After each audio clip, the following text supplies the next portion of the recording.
क्या अक्का, रोज के लोग की मचमच है, पगार ही नहीं बढ़ाते। मैं देख लेगी। वो लोटस पार्क वाली पाटिल मैडम है ना, उसने मेरे को बोली 30,000 रुपया घर से चुराई। ऐसा झूठा इल्जाम लगा के मुझे काम पे से निकाल दी। ऐसे कैसे निकाल दी? तू चुराई क्या पैसा? आई शपथ अक्का, मैं कोई पैसा वैसा नहीं चुराई उसका। ठीक है, तो छोड़ दे उसको, मैं तेरे को दूसरा घर का काम दिलाती हूँ। अक्का, उधर एक ही घर होता ना तो मैं भूल जाती थी, और वो अपार्टमेंट में मैं 5 घर में काम करती थी। अभी पाटिल मैडम ने ऐसा बोला ना सबको, तो सबने मुझे काम पे आने से रोक दिया। पैसा चलेगा तो कैसा चलेगा अक्का? मेरा बच्चा लोग तो भूखा मर जाएगा ना। तू फिक्र न करू, मैं हूँ ना, मैं सबको बोल देती है। सुषमा को जिस घर से काम से निकाला है, उस घर में कोई भी काम के लिए नहीं जाएगा। नहीं जाएंगे, और अगर कोई गया तो अक्का के हाथ से बहुत मार खाएगा, समझा ना सबको? अक्का, उधर से काम करने के लिए अगर बाहर से किसी को बुलाया तो? तेरे को उतना सोचने की जरूरत नहीं है उसके बारे में। मेरे होते हुए इधर बाहर का कोई भी टिक नहीं सकता है, समझा ना सबको? हाँ, चलो काम पे लग जाओ। बड़े शहरों की बड़ी चकाचौंध, बड़ी व्यस्तता, बड़ी रफ्तार। मुंबई ऐसे ही बड़े शहरों का सबसे बड़ा उदाहरण है, जिसके बारे में कहा जाता है कि ये शहर चलता नहीं, दौड़ता है। और इस रफ्तार को बनाए रखने में बहुत बड़ा हाथ है डोमेस्टिक हेल्प, यानी कि घर पर काम करने वाली बाई का। अगर इसमें विघ्न ना पड़े तो पता नहीं चलता, लेकिन अगर घर पर काम करने वाली बाई एक दिन भी छुट्टी पर चली जाए तो रफ्तार बेकाबू होकर रुकने पर पहुंच जाती है। उच्च और मध्यम वर्ग के लोग शायद इनके बिना अपनी जिंदगी सोच भी ना पाएं। जहां एक तरफ काम करने वाली बाई इनकी जिंदगी को रफ्तार देती है, वहीं अपने घर को चलाने के लिए वो पैसा भी कमाती है। एक तरह से देखा जाए तो ये दोनों एक दूसरे के पूरक हैं। लेकिन जरा सोचिए, अगर ये पूरक एक दूसरे के सामने खड़े हो जाएं तो?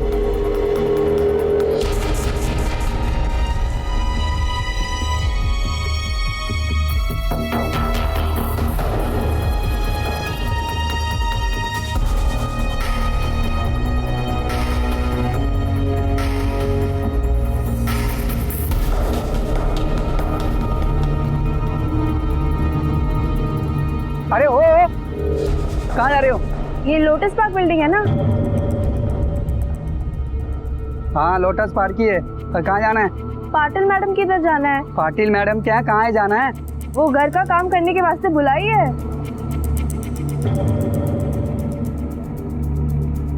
कहाँ से आई हो? लातूर से। अरे बाप रे, इतना दूर से? यहाँ से राइट मारो, 10 माले पे लेफ्ट वाला फ्लैट पाटिल साहब का, जाओ। चल। अब देखते क्या होता है। इधर तुम्हारी मौसी कहाँ रहती है? उधर भिवंडी में। तो तुम दोनों भिवंडी से आया करोगी? अरे नहीं नहीं दीदी, वो मौसी बोली कि इधर आजू बाजू अगर कोई खोली रहेगा तो फिर देख ले। मैं एक काम करती हूँ, हमारा जो वॉचमैन है ना, उससे बात करती हूँ, वो 2-3 दिन में खोली देख लेगा। फिर तुम दोनों वही रहना, तब तक के लिए अपनी मौसी के पास रहना, ठीक है? सामने उपाध्याय अंकल रहते हैं, 90 माले पे खन्ना अंकल रहते हैं, और 4थे माले पे व्यास अंकल रहते हैं। दोनों बुजुर्ग हैं, ज्यादा काम भी नहीं रहता है। तुम एक काम करो, तुम कल से काम पे जाओ उनके यहाँ, ठीक है?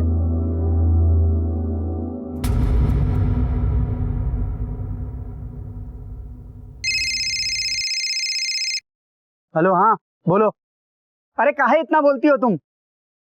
अरे तनको आते ही 6 दिन में दे देंगे ना, हम तुम्हारे अकाउंट में डाल देंगे। अब रखा तुम।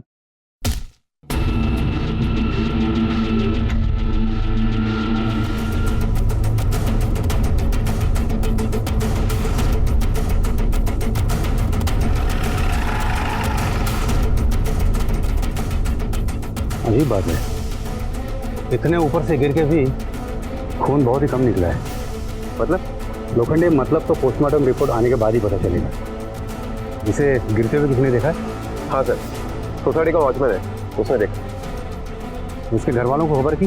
सही सर, ये मुंबई की रहने वाली नहीं है और इसके पास कोई मोबाइल भी नहीं है, फिर भी कोशिश करता हूँ।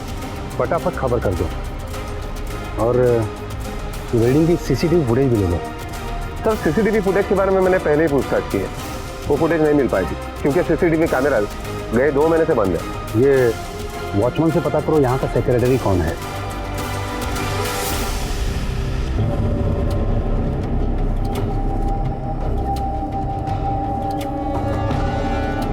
जी सर, मेरा नाम संजीव उपाध्याय है, मैं यहाँ का सेक्रेटरी हूँ।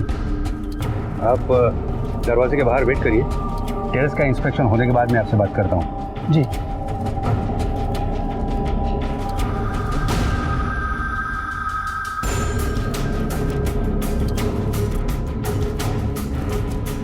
शायद यहाँ से पूछिए। लोखंडे, एक्सपर्ट टीम को बुलाओ और यहाँ के फिंगरप्रिंट्स ले लो और बॉडी को पोस्टमार्टम के लिए भेज दो। ओके।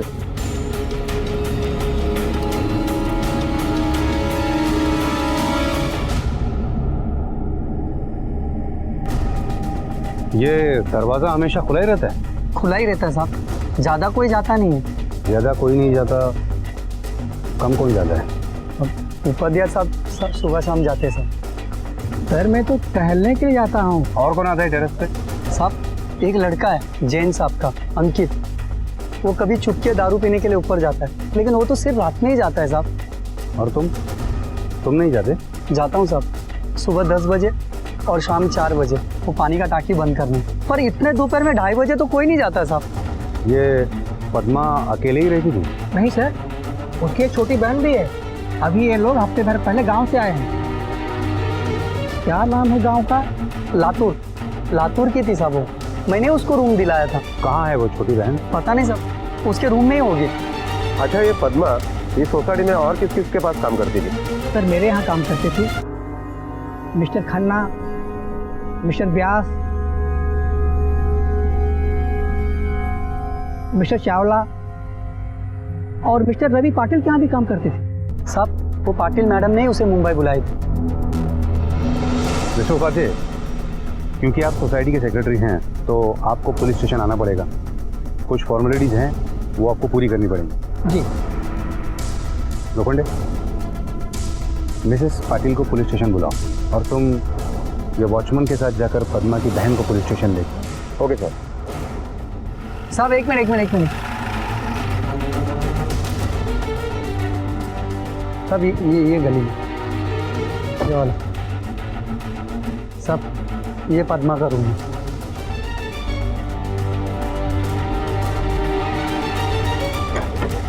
चाबी है इसकी? चाबी नहीं है सर। देखा मैं, ताला तोड़ दो।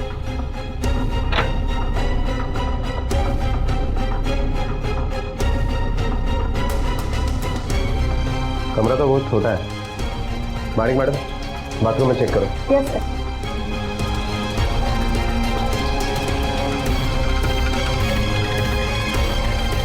सर बाथरूम में भी कोई नहीं है।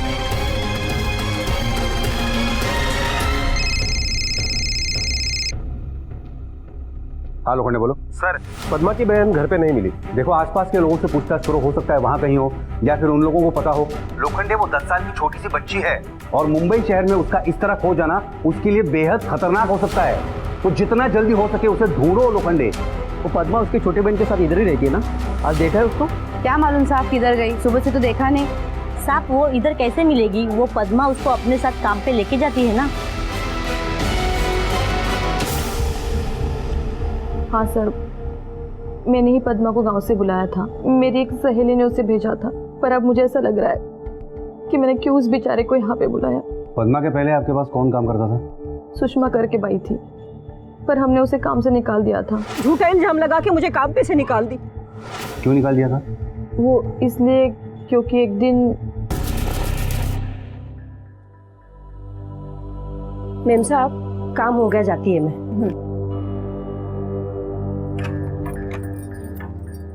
राम राम साहब।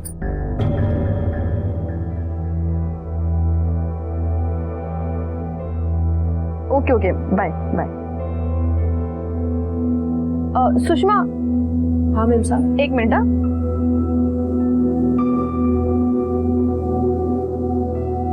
तुम कुछ कह रही थी कि तुम्हें कुछ एडवांस चाहिए। हाँ चाहिए थे मेम साहब। ये लो। धन्यवाद मेम साहब। कल काम पे टाइम पे आना। हाँ प्रियंका, प्रियंका, क्या हुआ? मैंने यहाँ 30,000 रुपए रखे थे, कहाँ गए? 30,000? मुझे तो पता भी नहीं आपने यहाँ पे 30,000 रखे थे। वो इसलिए क्योंकि तुम्हारा ध्यान नहीं है इस घर में।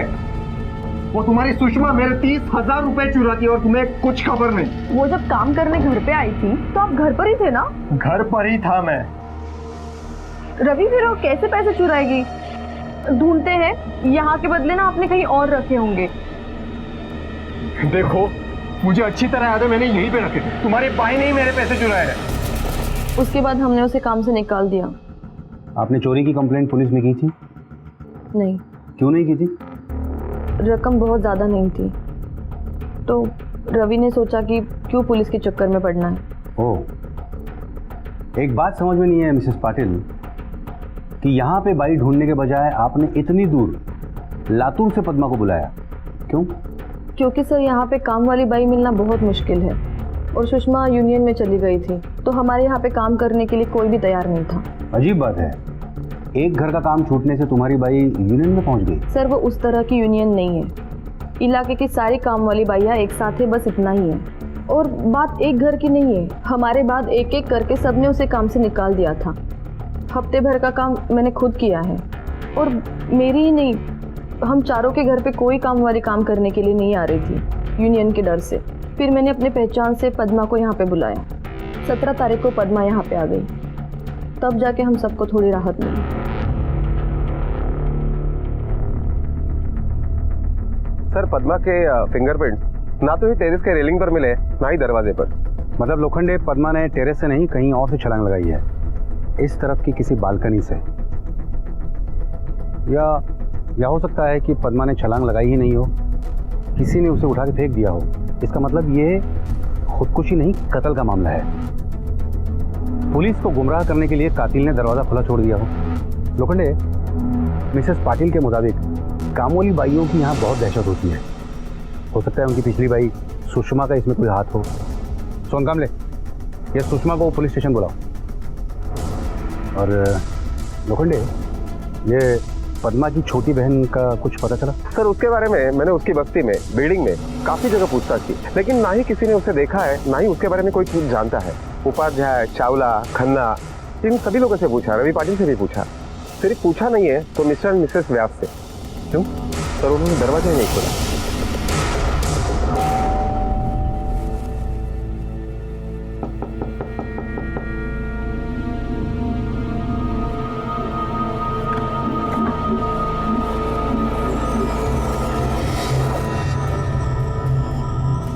इतनी देर क्यों की दरवाजा खोलने में? उम्र हो गई है ना, अंदर से बाहर आने में थोड़ा वक्त तो लगता है ना। और ये बाहर का बेल अंदर सुनाई भी कम देता है। पद्मा ने कहा था कि वो उसकी बहन को यहाँ काम पर लेकर आएगी, लेकिन मैंने कहा कि वो बहुत छोटी है, अभी से उसे काम पर मत लगाओ, यहीं छोड़ के जाओ। तो ऐश्वर्या आपके पास थी?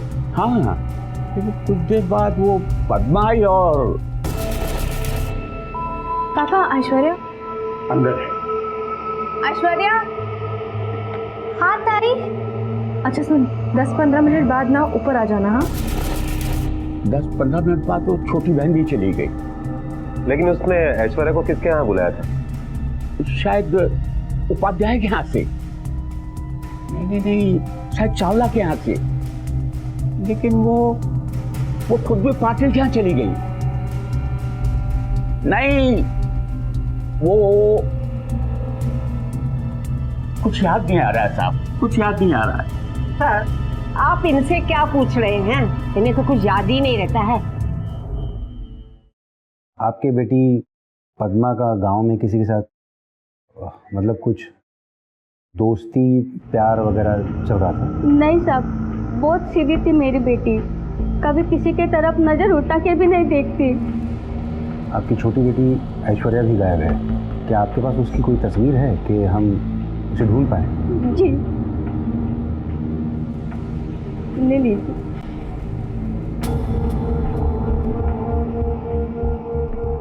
ठीक है, हमें जैसे ही इसके बारे में कुछ पता चलता है हम जरूर आपको बताएंगे। काफी पावरफुल है तू। हाँ, 5 घरों का काम किया गया तेरे हाथ से, तूने उस बेचारी लड़की को जान से मार दिया। मैं सताई थी उसको, मेरे पेट पे लात मारी करके पंसाब में बोलती है। मैं उसको नहीं मारी साहब। सताई थी मतलब क्या किया था तूने उसके साथ?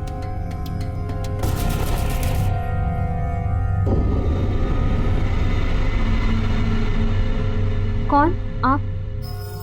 ए, तू है क्या नई बाई? पाटिल के घर में तू ही काम करती है क्या? हाँ, क्यों? देख, तेरे को ना प्यार से बोलती है, जिधर से आई है ना उधर वापस चली जा, वरना ये तेरा थोबड़ा है ना उसका नक्शा बिगाड़ के रख देगी मैं, समझी? तेरे माँ बाप तेरे को और तेरी इस बहन को ढूंढ भी नहीं पाएंगे, समझा? चल अभी निकल, दिखना नहीं है यहाँ पे, चल। अरे जा ना, चल।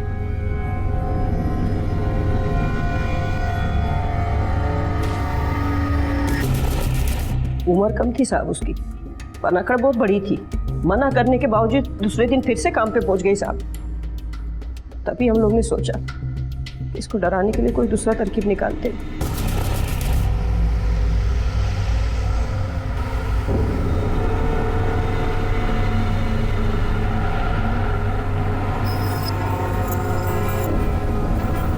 देखा सुषमा, इसको घर जाने का है। मैं भेजती है इसको घर। और जब वो तुम्हारी धमकियों से नहीं डरी तो तूने उसे टेरेस से नीचे फेंक दिया? नहीं नहीं साहब, मैंने ऐसा कुछ भी नहीं किया। दोपहर को 2 बजे 24 तारीख को कहाँ थी तू? कहाँ थी तू? साहब मैं उधर ही थी, लोटस पार्क में। पन्ना चावला मैडम के इधर गई थी मेरे काम के हिसाब का पैसा लेने के लिए साहब। हिसाब करने के लिए तुझे वही वक्त मिला था? सुबह ही नहीं जा सकती थी? चावला से हिसाब लिया या पद्मा से? साहब मैं सच बोल रही है। वो सुबह सुबह ना चावला मैडम के इधर नहीं खाई रहती है साहब।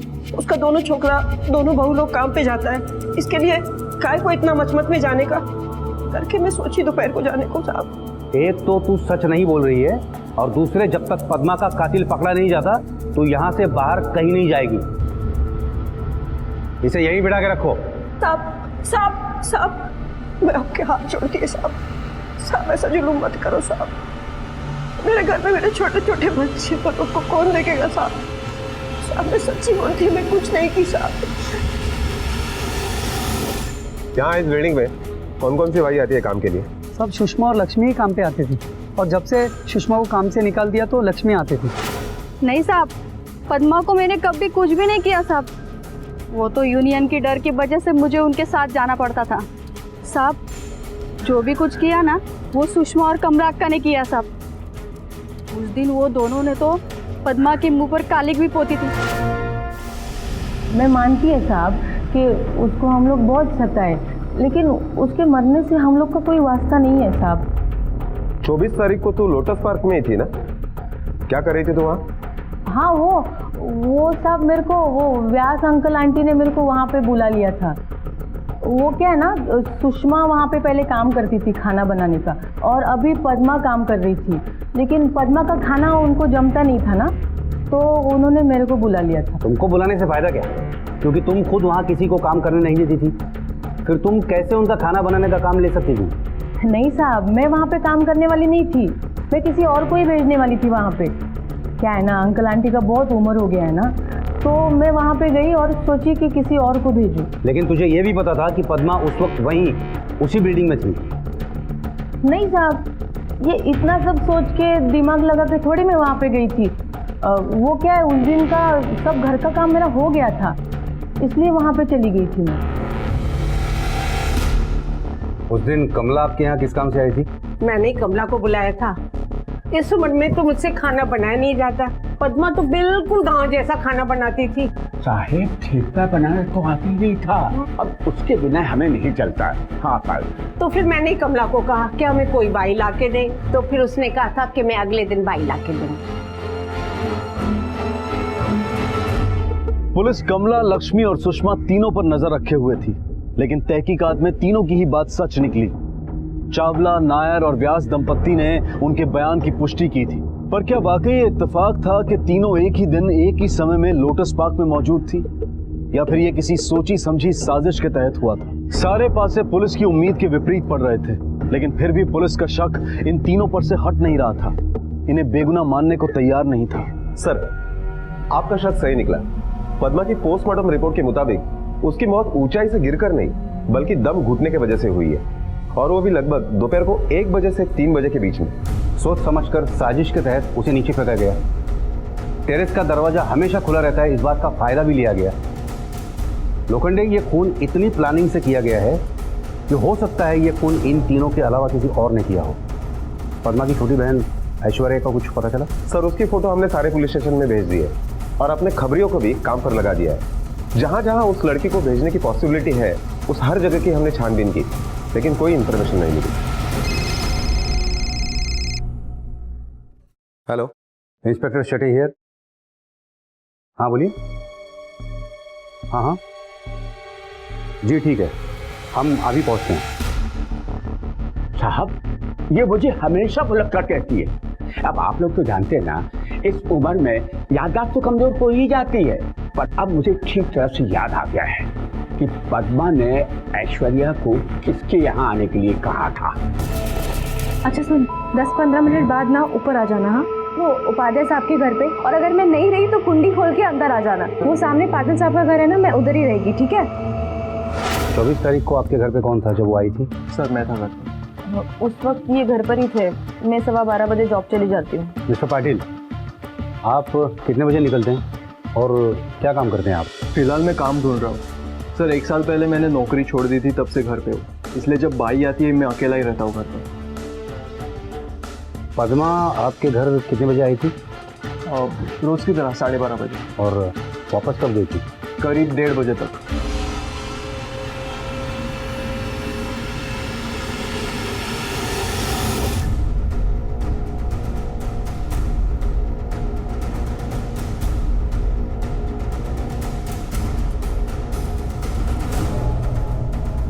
पद्मा जब आपके यहाँ घर के काम के लिए आती थी तो घर में कौन होता था? मेरी पत्नी होती थी, और उस दिन तो मैं ही था।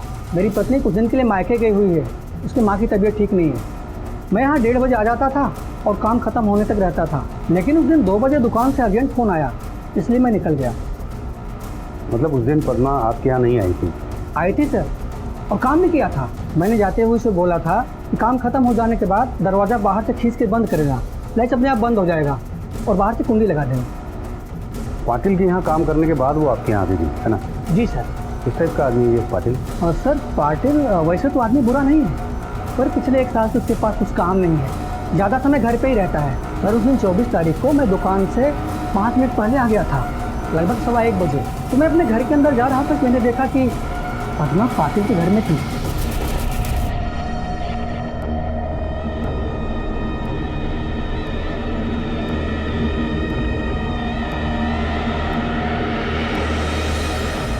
मैं अपना दरवाज़ा बंद करके अंदर आ गया।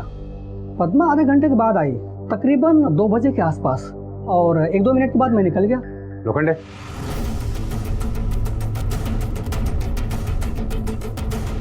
इस रवि पाटिल ने हमें पूरा सच नहीं बताया है। लगता है ये बोलेगा नहीं, उससे बुलवाना पड़ेगा। मैं काम करता हूँ, ये रवि पाटिल को थाने की सैर करवाने लेके जाता हूँ। तब तक तुम खन्ना और बाकी सब लोगों के फिंगरप्रिंट्स लेके चले आओ। Okay sir. सर आप जैसा सोच रहे वैसा कुछ नहीं हुआ। ये उपाध्याय बेकार में मेरे ऊपर कीचड़ उछल रहा है। मैं तो बस उसे तसल्ली दे रहा था और कुछ नहीं। तसल्ली दे रहा था? किसने? सर वो उस दिन परेशान थी, उसने मुझसे कहा था कि वो गांव जाना चाहती है।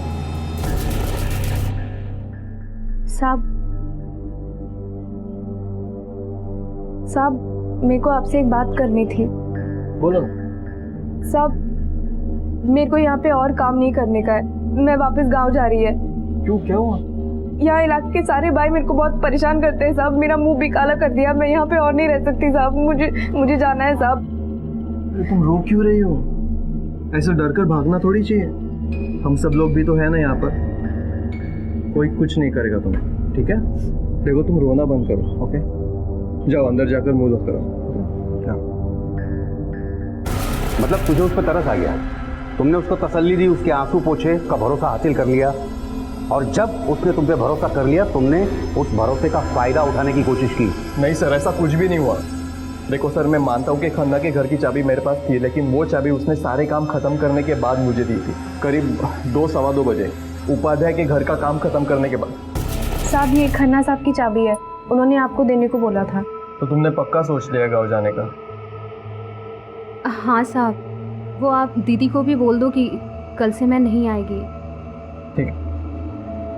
चाबियां तो पद्मा ने तुझे 2:15 बजे दी थी, उस वक्त तो उपाध्याय भी जा चुका था। उस वक्त पूरा फ्लोर खाली था। इसी बात का तुमने फायदा उठाने की कोशिश की और इसीलिए तुमने हमें ये बात पहले नहीं बताई कि पद्मा तुम्हारे पास वापस आई थी, है ना? सच बोल, बोल। सर,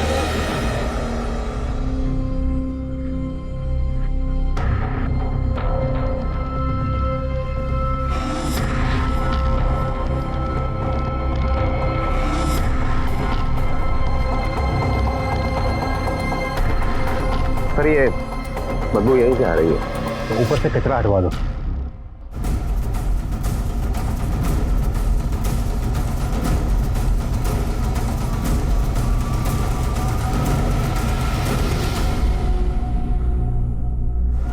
मिसेस पाटिल, क्या यही ऐश्वर्या है?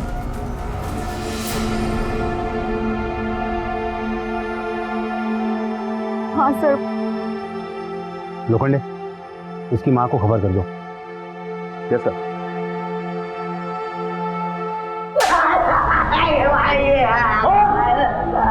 नहीं पता।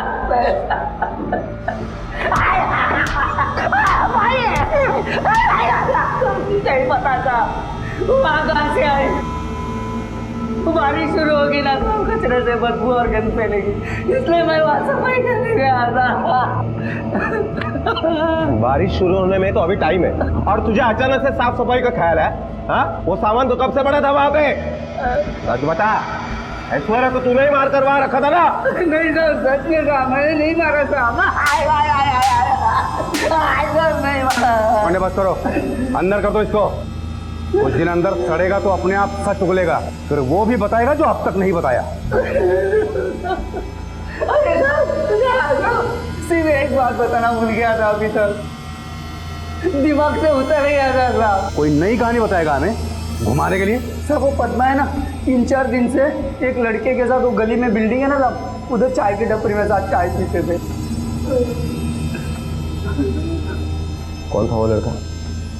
जानता नहीं हूँ साहब।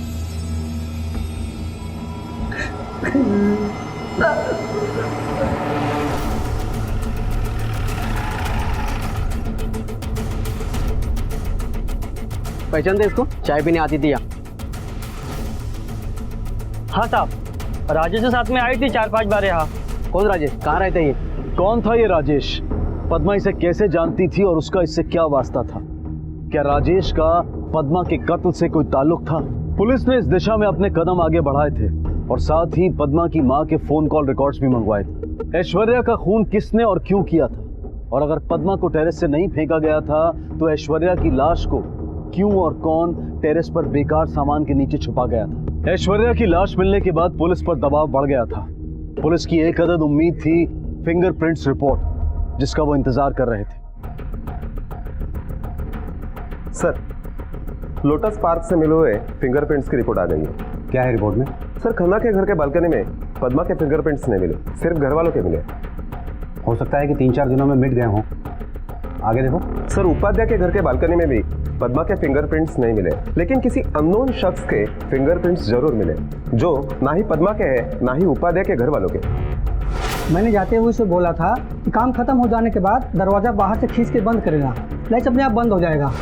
लेकिन उपाध्याय के घर की चाबी किसी के पास नहीं थी और उपाध्याय भी जा चुका था और पद्मा के निकलने के बाद दरवाजा खोला नहीं जा सकता। सर, हो सकता है कि ऐश्वर्या उपाध्याय के घर पे पहले से ही मौजूद हो और जब चाबी देने के लिए पद्मा गई हो तो उसे ढूंढते हुए ऐश्वर्या भी वहां पहुंची हो। लेकिन यह भी हो सकता है कि रवि पाटिल ने उपाध्याय के घर जाकर पद्मा पर जबरदस्ती करने की कोशिश की हो और पद्मा को ठिकाने लगाते हुए उसे ऐश्वर्या ने देख लिया हो तो उसे भी मारना पड़ा हो। बिल्कुल हो सकता है। लोखंडे, ये रवि पाटिल के फिंगरप्रिंट्स भी ले लो और साथ में उस वॉचमैन के और उन तीनों के, कमला, सुषमा और लक्ष्मी के भी ले लो और जितनी जल्दी हो सके रिपोर्ट मंगवा लो। Okay sir. सर, वो लड़के को थाने लेके आइए, राजेश नाम है इसका। चल सीधा खड़ा रह।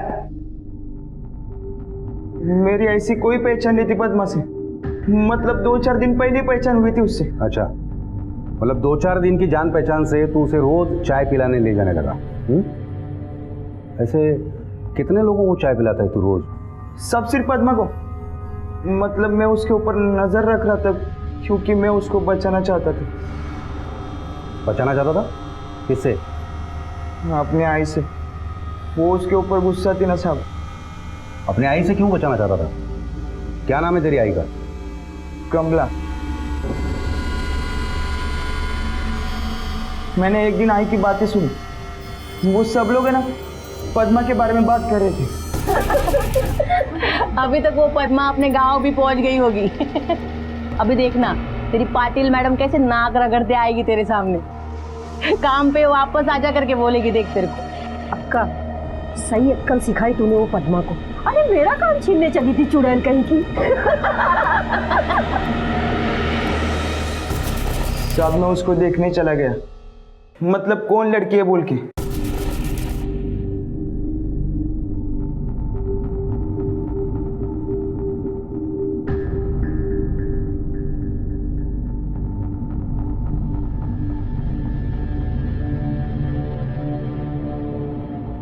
फिर मैंने उसके साथ बातें की।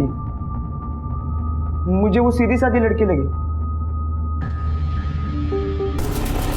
फिर हमारी दोस्ती हो गई। उसके बाद मैं उसको चाय पिलाने ले गया।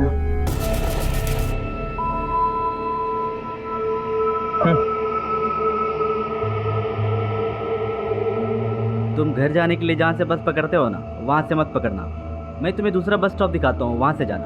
क्यों? उस बस स्टॉप में क्यों नहीं जाना है? क्योंकि वो भाई लोग हैं ना, वो तुम्हें फिर से आज परेशान करेंगे। ये सब तुझे कैसे पता? मैं इसी एरिया का हूँ, यहीं पला बड़ा हूँ, मुझे सब मालूम है। मैंने उसको नहीं बताया कि मैं कमला का बेटा हूँ करके। फिर 2 दिन में मुझे वो अच्छी लगने लगी। उसके बाद 2 दिन में आई को बोला उसके बारे में। आई मैं दोस्त के साथ बाहर जा रहा हूँ।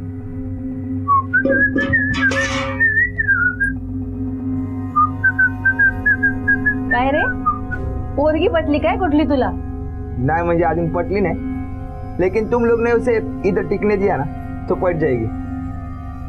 किसके बारे में बात कर रहे रे तू?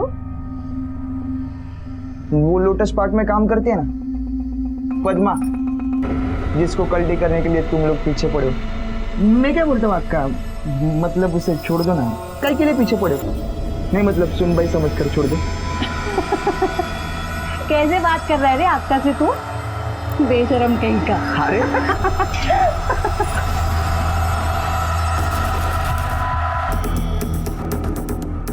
पद्मा के माँ के कॉल डिटेल्स आ गए।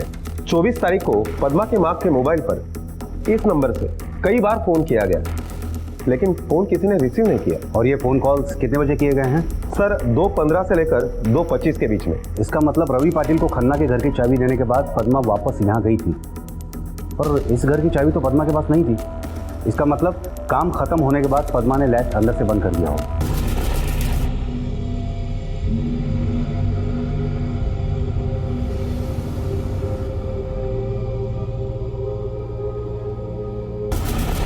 और उसके बाद खन्ना के घर की चाबी देने के लिए वो पाटिल के घर गई थी और वापस आकर उसने कॉल किए हो। लेकिन व्यास के कहने के मुताबिक इसी टाइम के आसपास वो ऐश्वर्या को बुलाने के लिए भी घर पर आई। 24 तारीख को तो लोटस पार्क में ही थी ना? वो सब मेरे को वो व्यास अंकल आंटी ने मेरे को वहाँ पे बुला लिया था। इसका मतलब कमला को पता था कि पद्मा उपाध्याय के घर में है।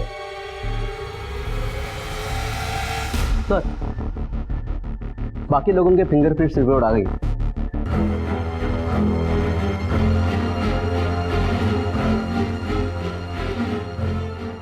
हमारा शक सही निकला। साहब मैं सच बोलती हूँ, मैं क्यों मारेगी उस गरीब लड़की को? यही तो हम जानना चाहते हैं कि क्यों मारा तुमने उस गरीब लड़की को। मैं आपको कैसे यकीन दिलाऊं साहब? तू छोड़, तुझे यकीन मैं दिलाता हूँ कि हमें पता है उस लड़की को तुमने ही मारा है, क्योंकि उपाध्याय के घर में उनके परिवार और पद्मा के अलावा एक बाहर की तू ही है जिसके उंगलियों के निशान हमें उनकी बालकनी में मिले हैं। साहब वो तो हो ही सकता है ना, मैं उनके घर पे भी जाती थी बहुत बार। अच्छा, लेकिन उपाध्याय का कहना है कि उसने तुम्हारी ये शक्ल पिछले 2 महीने से नहीं देखी है और ये निशान पुराने नहीं नए हैं। पाटिल मैडम, इसकी इतनी धुनाई करो कि ये खुद होके सच बोल दे। नहीं साहब, सब बोल।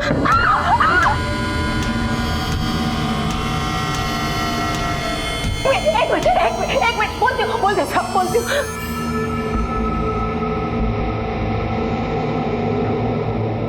मैं ही मारी उसको साहब, बहुत शानी बनती थी, मैं ही मारी उसको। मेरे को बहुत गुस्सा था उसको।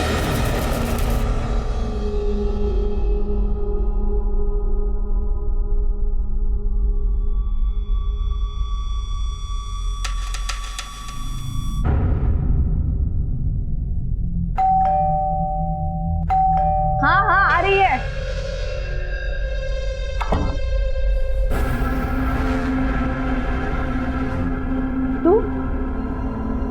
तू काय को आई इधर?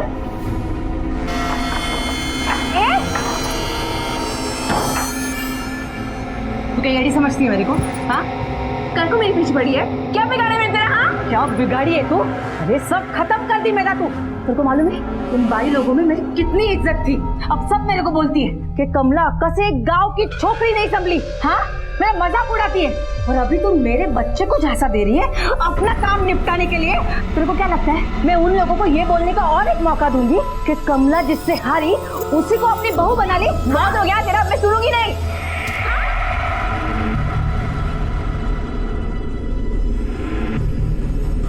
और मैं भाग गई वहां से। मैं जानबूझ के टेरेस का दरवाजा खुला करके आई थी ताकि पुलिस आए और पुलिस को लगे कि पद्मा टेरेस से कूदी मारी। ये तेरे जैसे गुनहगार जहाँ सोचना छोड़ देते हैं ना, पुलिस वहीं से सोचना शुरू कर देती है। जुर्म चाहे कोई भी हो, देर सवेर तक पुलिस के नज़र में आ ही जाता है, समझे तू? पद्मा एक गरीब छोटे से घर की बड़े सपने देखने वाली लड़की थी। जिन सपनों को देखते हुए वो मुंबई आई थी, उन सपनों को अधूरा लिए ही वो इस दुनिया से रुखसत हो गई। हक, जबरदस्ती और इल्जाम का ताना बाना कुछ ऐसा बुना और कुछ ऐसा उलझ गया कि कौन सही है और कौन गलत ये कहना मुश्किल हो गया। पहली गलती की रवि पाटिल ने चोरी का इल्जाम लगाकर, क्योंकि अगर वो वाकई में चोरी थी तो उसकी रिपोर्ट पुलिस में की जानी चाहिए थी। दूसरी गलती की सुषमा और उसकी स्वनिर्धारित यूनियन ने अपना बदला एक ऐसी लड़की को तंग कर उसे भगा कर लिया जिसकी कहीं कोई गलती नहीं थी। प्रियंका पाटिल की पैसा दो और काम कराओ वाली सोच और कमला के पावर के वहम के खेल में पद्मा दांव पर लग गई और इसका खामियाजा ऐश्वर्या को भी अपनी जान देकर चुकाना पड़ा। कमला को पद्मा और ऐश्वर्या के कत्ल के जुर्म में उम्र कैद की सजा सुनाई गई है, लेकिन पद्मा और ऐश्वर्या की मां अब तक इस गम से उभर नहीं पाई है। अपने अधिकारों को लेकर सजग होना बहुत अच्छी बात है, लेकिन दूसरों के अधिकारों को छीनना या दबाना बिल्कुल गलत है और उतना ही गलत है किसी के अत्याचार को सहना। अगर पद्मा ने सही वक्त पर आवाज उठाई होती तो शायद आज पद्मा और उसकी बहन ऐश्वर्या जिंदा होते। कभी किसी की मजबूरी या सामाजिक ओहदे की वजह से उसका आदर अनादर नहीं करना चाहिए। इंसान भगवान की बनाई हुई सबसे खूबसूरत चीज है और हर इंसान को ये बात समझनी चाहिए। दूसरों की भावनाओं का आदर करना चाहिए। रोज रोज नहीं एवी झंझट। अमिता बेन, तुम्हारा डस्टबिन मेरे घर के सामने है। अमिता बेन, तुम्हारा कारपेंटर आके पूरा कचरा करके जाता है। अरे सोसाइटी में रहना है तो थोड़ा तो एडजस्टमेंट करना ही पड़ेगा ना। अरे संभाल के अमिता बेन। ये पानी कहाँ से आ गया? है अब पानी लाल केम छे? अरे नल खुला रह गया होगा। अरे पर पानी लाल कैसे है? इस वक्त घर में कौन होता है? उनकी बेटी या काम वाली बाई रहती है ना। बेल बजाइए जरा। खोलिए, दरवाजा खोलिए। मुझे लगता है कुछ ना कुछ गड़बड़ जरूर है। एक्स्ट्रा चाबी है ना किसी के पास? हाँ है ना मिसेस शर्मा के पास। मिसेस शर्मा, ये देखिए आपके पास एक्स्ट्रा चाबी है ना? प्लीज लाइए ना जरा। और शरद जी को और जानवी जी को कॉल किया? आ रहे वो आ रहे। प्लीज खोलिए। ओह गॉड, ये जानवी जी आ गई। आगे आगे। अरे शरद जी भी आ गए। हाँ वो भी आ गए।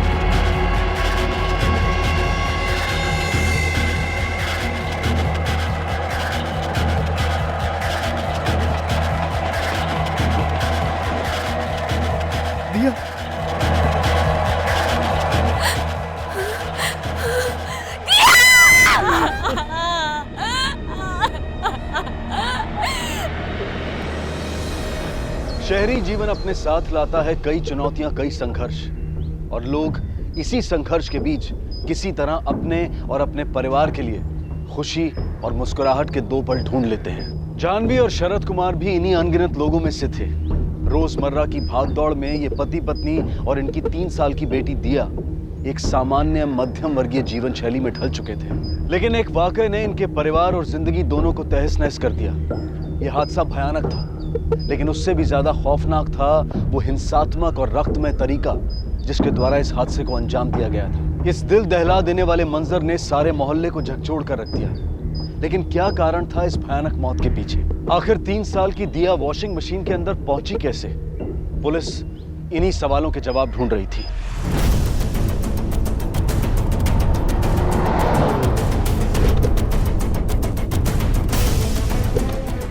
दिया क्यों नहीं उठ रही है? मुझसे बात क्यों नहीं कर रही है? दिया, प्रॉमिस मम्मा आज के बाद आपको कभी छोड़ के नहीं जाएगी। अन्वी! एक बार बात करो। मिस्टर कुमार, दिया बात करो ना। I am sorry, I know आपके ऊपर क्या बीत रही है, पर कुछ सवाल है जो दिया मम्मा परेशान हो रहे, प्लीज एक बार बात करो। शायद देखो ना ये बात नहीं, मम्मा आज के बाद आपको कभी छोड़ के नहीं जाएगी। शायद देखो ना क्यों नहीं बात कर रही है, मम्मा से क्यों नहीं बात कर रही है, शायद क्यों नहीं बात कर रही है। सर, कमरे से कुछ और फुटप्रिंट्स मिले हैं। ठीक से चेक करो, बाकी कमरों में भी देखो कुछ और मिलता है तो। ठीक है सर। पता लगाओ कुछ छोटे से। आखिरी बार आपने दिया को कब देखा था? सर, आज सुबह ऑफिस जाने से पहले। शरद तुम्हारा नाश्ता तैयार है। आया आया आया।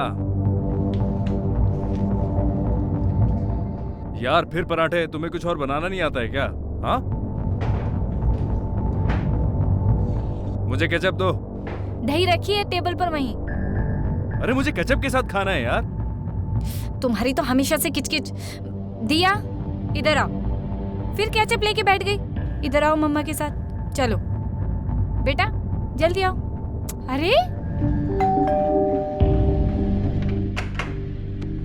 सॉरी दीदी, बस बहाने मत बनाना, तुम्हारे हमेशा के नखरे। अब जल्दी आओ। टिफिन में टिश्यू और चम्मच डाल देना। और हाँ, दिया को ज्यादा दूध मत पिलाना, गर्मी बढ़ गई है। समझ गई? जी समझ गई ना? जी। एक तो ऑफिस के लिए लेट हो रहा है और सिर्फ हर काम।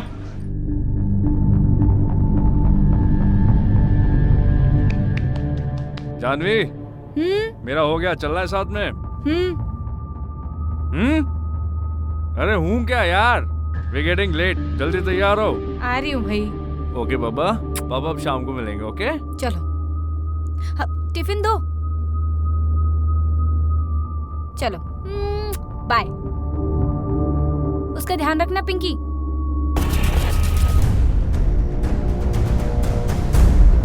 आपकी बाई नहीं दिखाई दे रही, कहाँ है वो?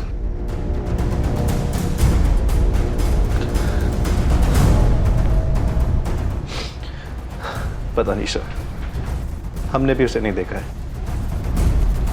देखिए मिस्टर कुमार, दिया के साथ जो हुआ वो एक्सीडेंट तो बिल्कुल नहीं था।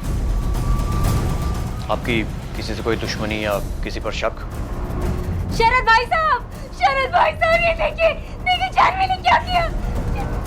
जानवी, पकड़िए इसको टाइट। शिंदे, डॉक्टर को बुला। सर, आप लोग बाहर चलिए प्लीज। नहीं, मुझे नहीं जीना शरद, छोड़ दो मुझे। जानवी,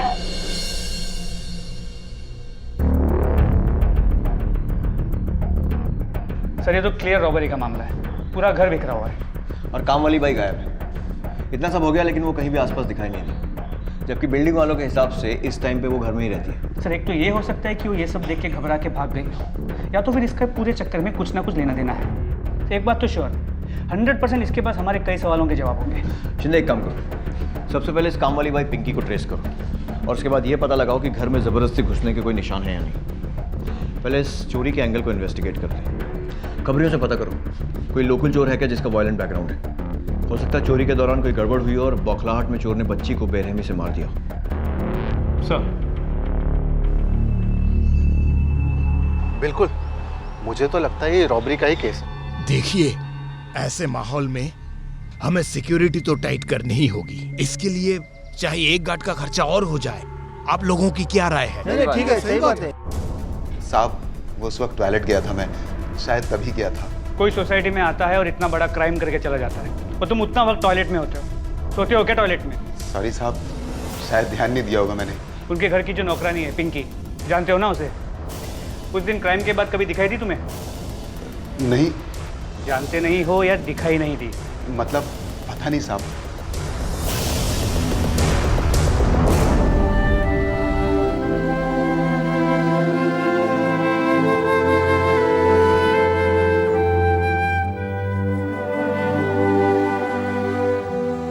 शरद जी, हम साथ हैं।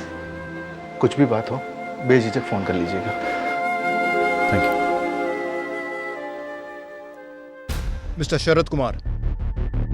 सर कुछ पता चला?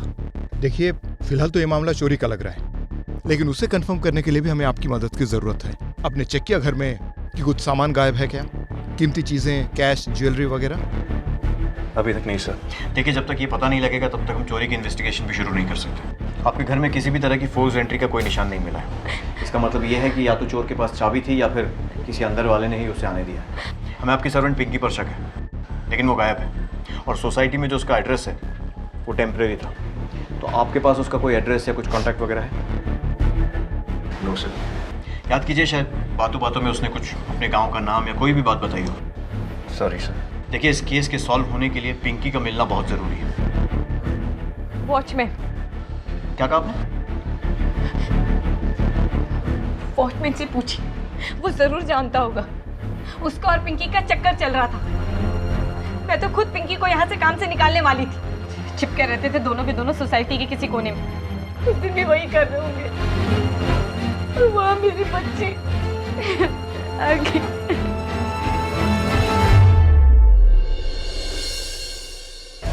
झूठ क्यों बोला? हाँ, क्या सोचा पुलिस को टोपी पहनाएगा? मुझे तो पहले से ही शक था कि तू झूठ बोल रहा है। बता, झूठ क्यों बोला? पहले पिंकी के साथ मिलकर चोरी की और उसके बाद दोनों ने मिलकर उस बच्ची को मार दिया, है ना? नहीं साहब, हम दोनों ने कुछ नहीं किया साहब। देख, बच्ची के मर्डर का मामला है तो हमें पूरी छूट मिली हुई है। जितनी बेरहमी से उस बच्ची को मारा गया है ना, उतनी ही बेरहमी से तुम दोनों से उगलवाऊंगा। तो अगर तूने किया है ना तो सीधे सीधे बता दे, वरना ये जो वॉचमैन की लाठी लेकर घूमता है ना, इससे डबल भारी पुलिस का डंडा है। देखना चाहता है कैसे पड़ता है? शिंदे। बताता हूँ। उस दिन हम दोनों, पिंकी और मैं, रोज की तरह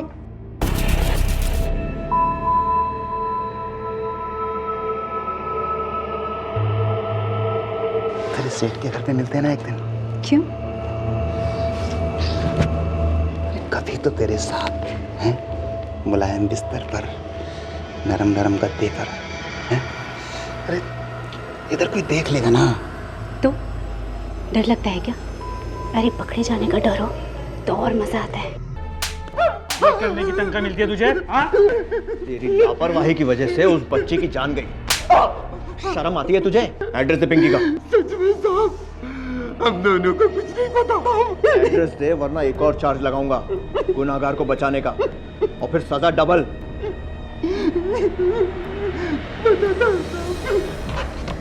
शिंदे, वॉचमैन के बताए हुए पते पर एक टीम भेजो पिंकी को ढूंढने के लिए। सर, और वो वॉचमैन? फिलहाल के लिए छोड़ दो, लेकिन नजर रखना, अगर झूठ बोल रहा है तो कोई ना कोई गलती जरूर करेगा। अच्छा, खबरियों से आसपास के चोरों के बारे में कोई खबर मिली? सर, हम कोशिश कर रहे हैं। एक बार मिस्टर एंड मिसेस शर्मा के घर से क्या चोरी हुआ है वो पता चले तो हम उस सामान को डायरेक्टली ट्रैक कर सकते हैं। डोंट वेट, इस घटना ने एरिया को हिला दिया। इससे पहले कि लोगों में डर और बढ़े, हमें इन्वेस्टिगेशन तेज करनी पड़ेगी, कातिल को ढूंढना पड़ेगा। इन्फॉर्मेशन आएगी और आती रहेगी, लेकिन इन्वेस्टिगेशन उसी स्पीड से चलना चाहिए। Is that clear? Sir, police का मानना था कि इस वारदात के पीछे का मूल कारण चोरी ही था, और इसी संदेह पर आधारित जांच उन्हें पिंकी के गांव ले गई, जहां आखिर पिंकी उनके सामने आई और उसे तुरंत पूछताछ के लिए मुंबई लाया गया। मेरा यकीन कीजिए साहब, देवा शपथ साहब, मैंने कुछ नहीं किया। मैं तो दिया बेबी को बहुत प्यार करती थी, बस रोज आधे घंटे के लिए विनय को मिलने जाती थी। उस दिन भी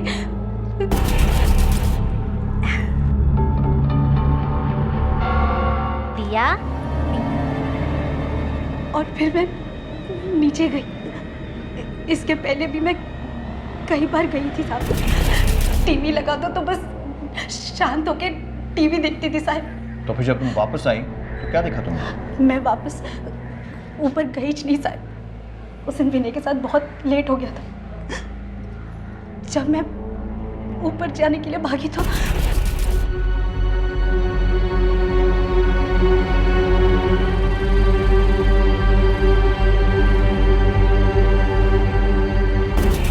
बस इतना ही पता है साहब। मेरा यकीन कीजिए, मैंने कुछ नहीं किया।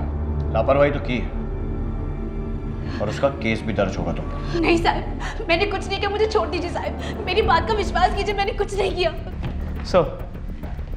शिंदे, सवाल ये उठता है कि उस घर का दरवाजा खोला किसने? क्योंकि वो बच्ची तो अपने आप अंदर से दरवाजा खोल नहीं सकती। इसका मतलब जो भी घर के अंदर घुसा शायद उसके पास चाबी थी। और फिर वो बेडरूम में मिले पैरों के निशान, वो किसके हैं? खबरियों से कोई इन्फॉर्मेशन? सर खबरियों से जो भी नाम मिले हैं हमने उन्हें राउंड अप कर लिया है। एक काम करो, एक एक करके उन सबको इंटरोगेट करो और बेडरूम में मिले पैरों के निशान उनके फुटप्रिंट से मैच करो। सर तुम लोग यहाँ पहले भी आ चुके हो, जानते हो ना अगर मेरी सनक गई तो क्या होता है? बताओ किसका काम है ये? साहब ये सब छोड़ दिया साहब, सब सच बोल रहे हो साहब, नहीं पता साहब। तो अरे साहब ये सब मुझे भी नहीं मालूम साहब, ये सब सुन के तो मैं भी डर गया साहब। और छोटे रिचार्ज, तेरा क्या है? साहब मेरे को भी नहीं मालूम। नहीं मालूम? नहीं। किसी को नहीं मालूम?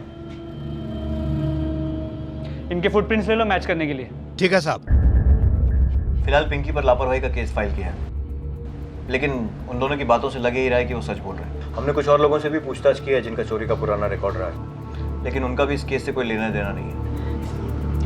हमें शक है कि शायद कोई अंदर का आदमी इन्वॉल्व है। अंदर का? आपके घर में कहीं पर भी जबरदस्ती घुसपैठ का कोई निशान नहीं है। अब या तो अंदर से दरवाजा खोला गया था या फिर जो भी अंदर आया था उसके पास एक चाबी थी। मोहन?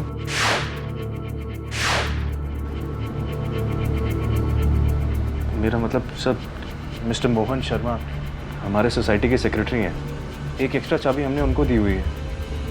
लेकिन मोहन और वृंदा? गुड, हम उनसे पूछताछ करेंगे। अब पुलिस के पास कातिल तक पहुंचने का एकमात्र सबूत रह गया था कदमों के वो निशान जो बेडरूम में पाए गए थे। देरी थी तो बस उनके किसी से मेल खाने की। नहीं सर, ये गलत है। ये गलत है सर। ये सर गलत है सर, इट्स अनफेयर। आपको हम क्या खूनी और क्रिमिनल्स लगते हैं? मोहन जी जरा शांति से। वी आर रिस्पेक्टेड पीपल और सोसाइटी में कोई क्रिमिनल्स नहीं रहते हैं यहाँ पे। हमने कब कहा कि आपके सोसाइटी में क्रिमिनल्स रहते हैं? तो सर ये आप क्या बात कर रहे हैं फुटप्रिंट्स लेने की? वो एक हैरेसमेंट ही तो है। और अगर उस बच्ची की जगह आपका बच्चा होता तो, या फिर आपके, या मैडम आपके, तभी आपको ये इन्वेस्टिगेशन हैरेसमेंट ही लगता। ये इन्वेस्टिगेशन सिर्फ दिया के कातिल को ढूंढने के लिए नहीं हो रहा है, बल्कि इसलिए भी हो रहा है कि आगे आपकी फैमिली के साथ ऐसा भयानक हादसा ना हो। आपका काम है अपने परिवार की सुरक्षा करना और हमारा आपकी सिक्योरिटी देखना। तो आप अपना काम कीजिए और हमें अपना करने दीजिए। लेकिन सर प्लीज, हम आप लोगों से रिक्वेस्ट करते हैं, दिया के साथ जिसने भी ये किया उसे पकड़वाने में हमारी मदद कीजिए। हाथ जोड़ते हैं, हमारी मदद कीजिए दिया के कातिलों को पकड़वाने में। हमें कुछ फुटप्रिंट मिले हैं और फिंगरप्रिंट किसी के समझ में नहीं आ रहे हैं, इसीलिए फुटप्रिंट ले रहे हैं। इंस्पेक्टर साहब आप मुझसे शुरू कीजिए।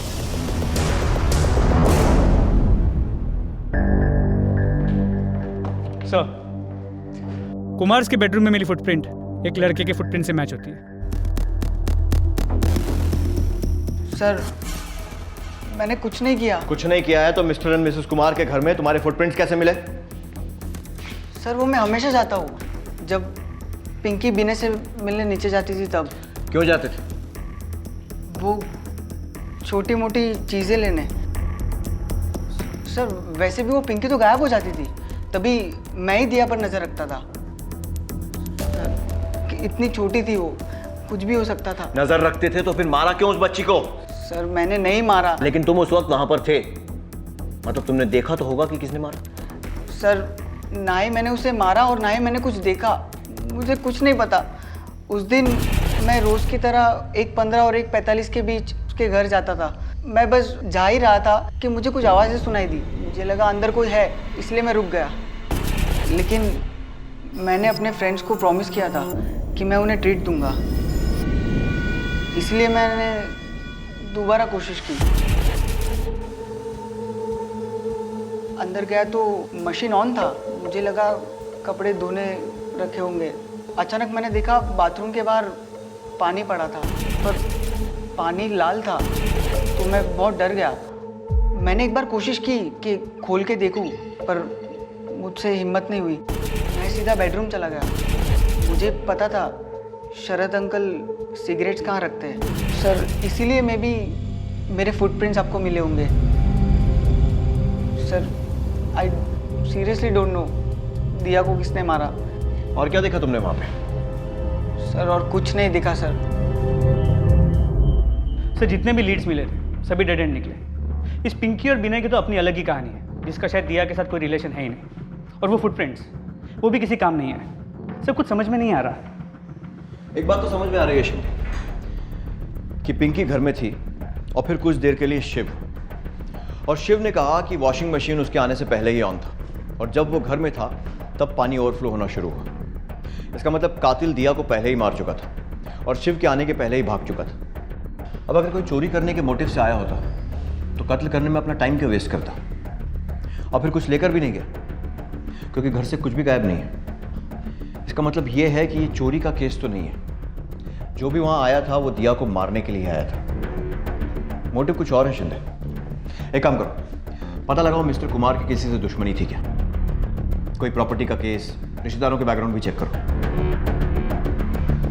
बिना किसी ठोस वजह के इतनी छोटी सी बच्ची को कोई इतनी बेरहमी से क्यों मारेगा? सर, मैंने आपको पहले ही बताया, हमारी किसी के साथ दुश्मनी नहीं है। और रही बात जानवी की, इसकी किसी के साथ दुश्मनी हो ये पॉसिबल ही नहीं है। सर, हमने कभी किसी का कुछ नहीं बिगाड़ा। हमारे साथ ही क्यों? मोहन और वृंदा के पास आना जाना था उनका। अरे जो अपना खुद का रिश्ता नहीं निभा सकते वो दूसरे से रिश्ता क्या जोड़ेंगे? अपना रिश्ता निभा नहीं सकते मतलब?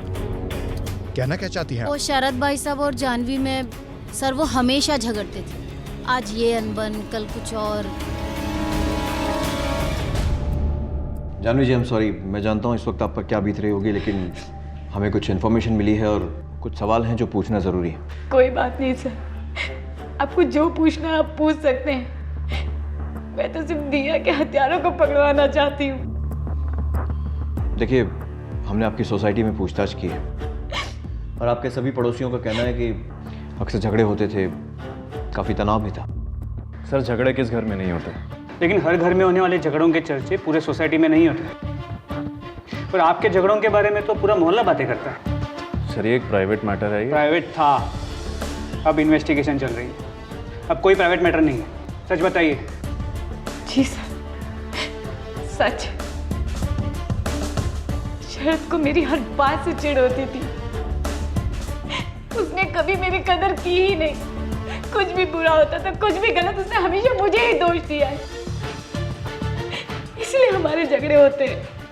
उस दिन दिया आज से एक दिन तक। हाँ, तुम बेकार हो, बेकार, यूजलेस। अरे ये बार बार टाइम का रोना रोना बंद करो ना। हर एक के पास दिन में 24 घंटे ही होते हैं। मान लो प्रॉब्लम तुम में है, तुमसे मैनेज नहीं हो सकता। अरे लुक अराउंड यार, सोसाइटी में देखो, औरतें जॉब भी करती हैं और एक नहीं दो बच्चे बड़े करती हैं, फिर भी अपने पति के पास उनके लिए टाइम होता है। तुम ऐसा क्यों नहीं कर सकती? कोशिश कर रही हूँ ना शरद। एक तरफ ऑफिस है, दूसरी तरफ दिया।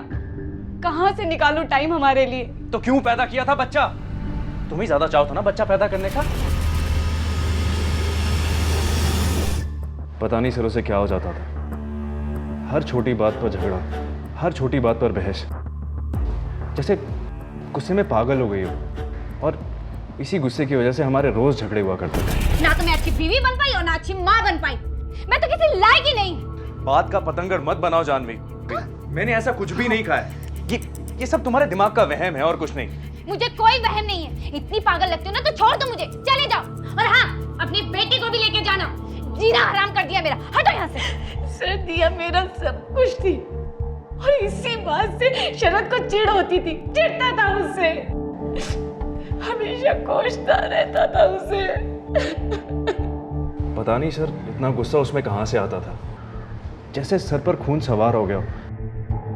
फिर वही चिल्लाना, गालियाँ, धमकी देना।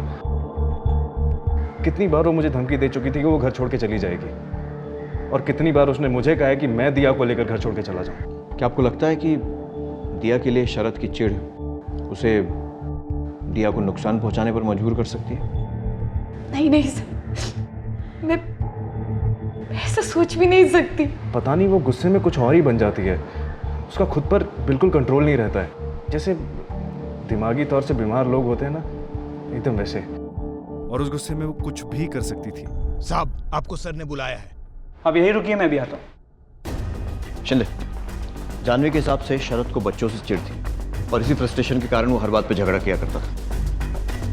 लेकिन शरद का कहना तो ठीक इससे उल्टा है। उसके मुताबिक जानवी को अपने गुस्से पे कंट्रोल नहीं था और इसलिए झगड़े होते थे। इसका मतलब दोनों में से कोई एक तो झूठ बोल रहा है। लेकिन समझ में ये नहीं आ रहा कि कौन सच कह रहा है और कौन झूठ। एक काम करो, शरद से पूछो कि वो मर्डर वाला दिन कहाँ था। मैं जानवी से पूछताछ करता हूँ। सर, कहाँ थी मतलब? ऑफिस में होंगी, और कहाँ? नहीं, मैं एग्जैक्ट टाइम के बारे में पूछ रहा हूँ। 1:30 से 1:45 के बीच में। 1:30 से 1:45?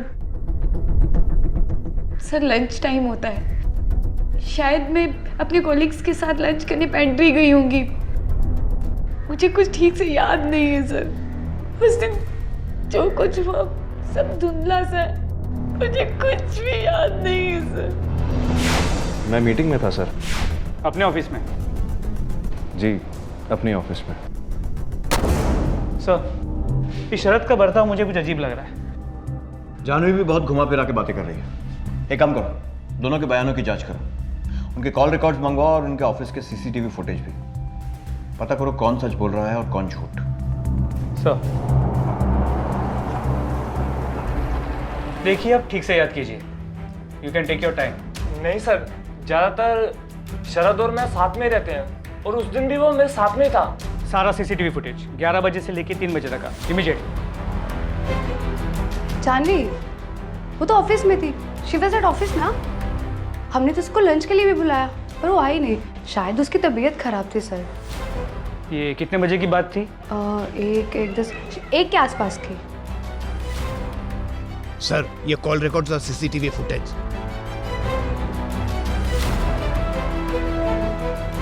सर, शरद और जानवी के फोन कॉल रिकॉर्ड्स और ये उनके ऑफिस के सीसीटीवी फुटेजेस। क्या लगता है? मेरा शक तो अब भी शरद पे है। क्यों? सर, हमने शरद के ऑफिस के कलीग अमर से पूछताछ की थी। उसने कहा था कि वारदात के वक्त शरद उसके साथ है। फिर हमने शरद के फ़ोन रिकॉर्ड्स को चेक किया तो पता चला इंट्रोगेशन से 1 दिन पहले उसने अमर से बातचीत की थी। तो हमने अमर से फिर से सख्ती से पूछताछ की। सॉरी सर, मेरा कोई गलत इरादा नहीं था। वो शरद ने मुझे झूठ बोलने के लिए कहा था। सर, अगर वो बेगुनाह होता तो झूठ बोलने के लिए क्यों कहता?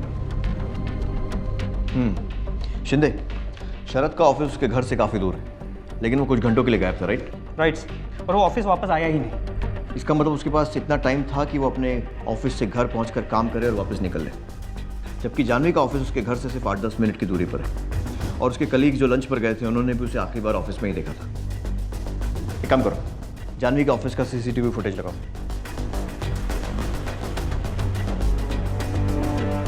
सर, रुको, ये देखो, ऑफिस से निकली 1:15 बजे, और कॉल रिकॉर्ड्स के हिसाब से जिस फोन पर वो झगड़ रही थी शरद पर।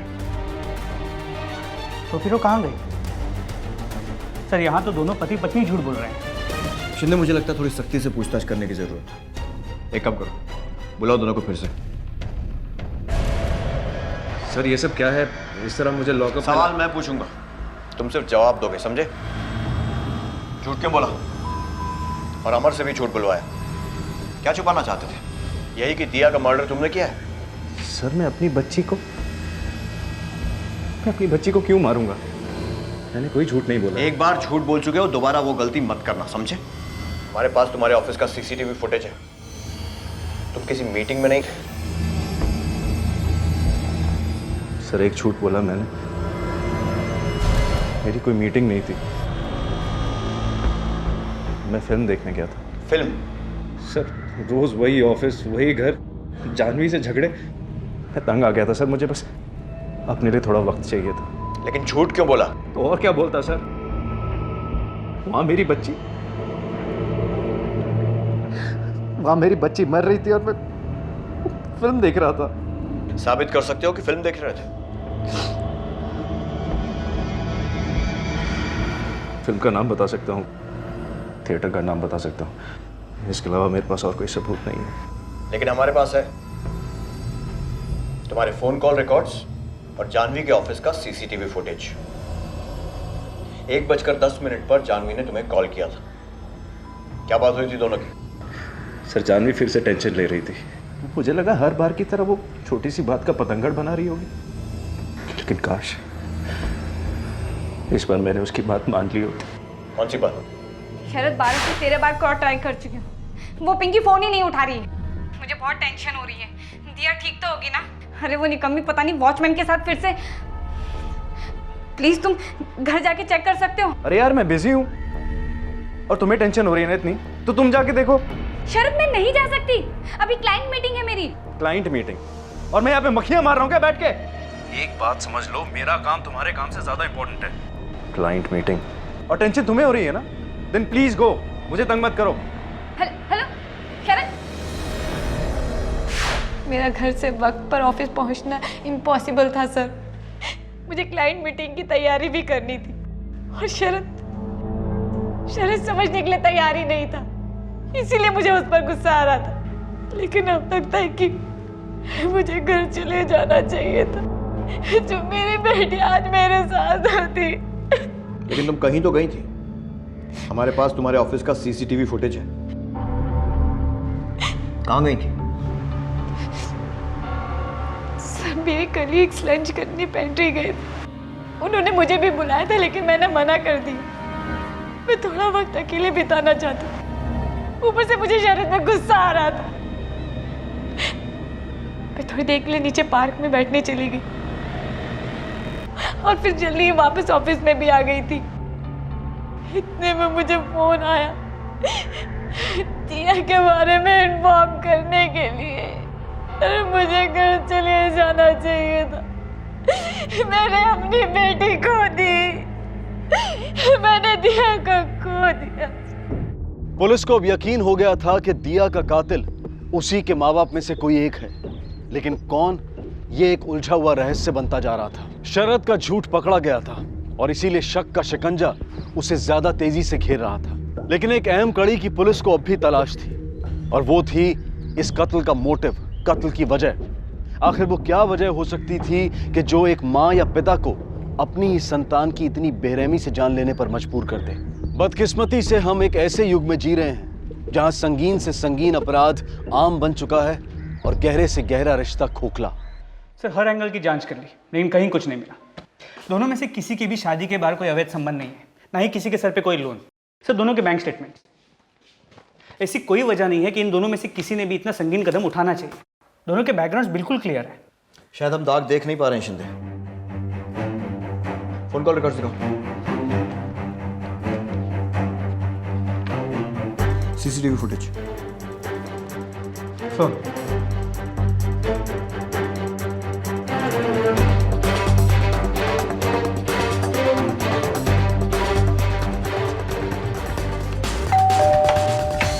कौन है शरद? इंस्पेक्टर झा।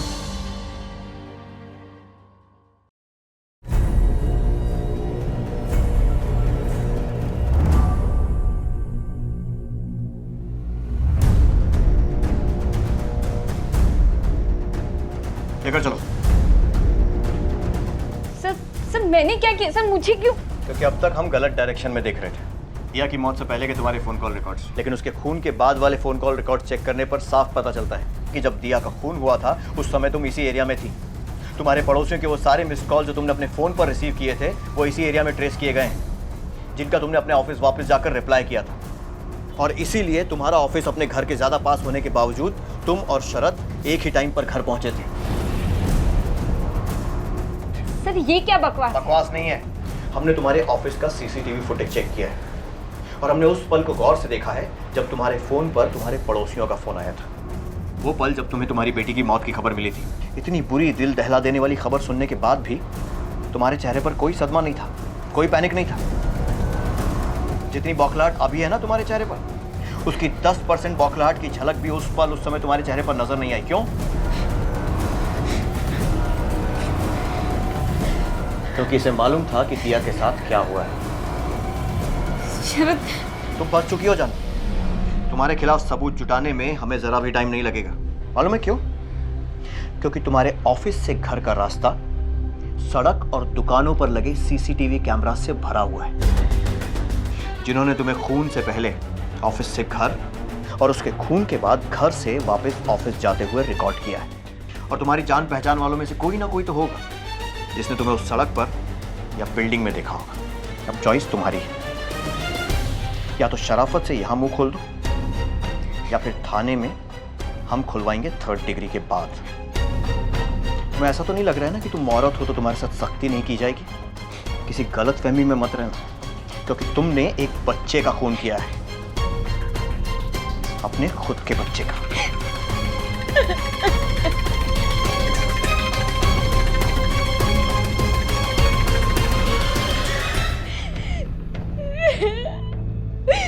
सर, मैं उसे नहीं मारना चाहती थी।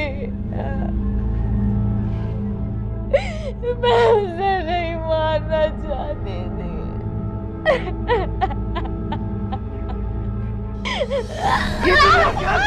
छोड़ो से, छोड़ो से, लेकर चलो।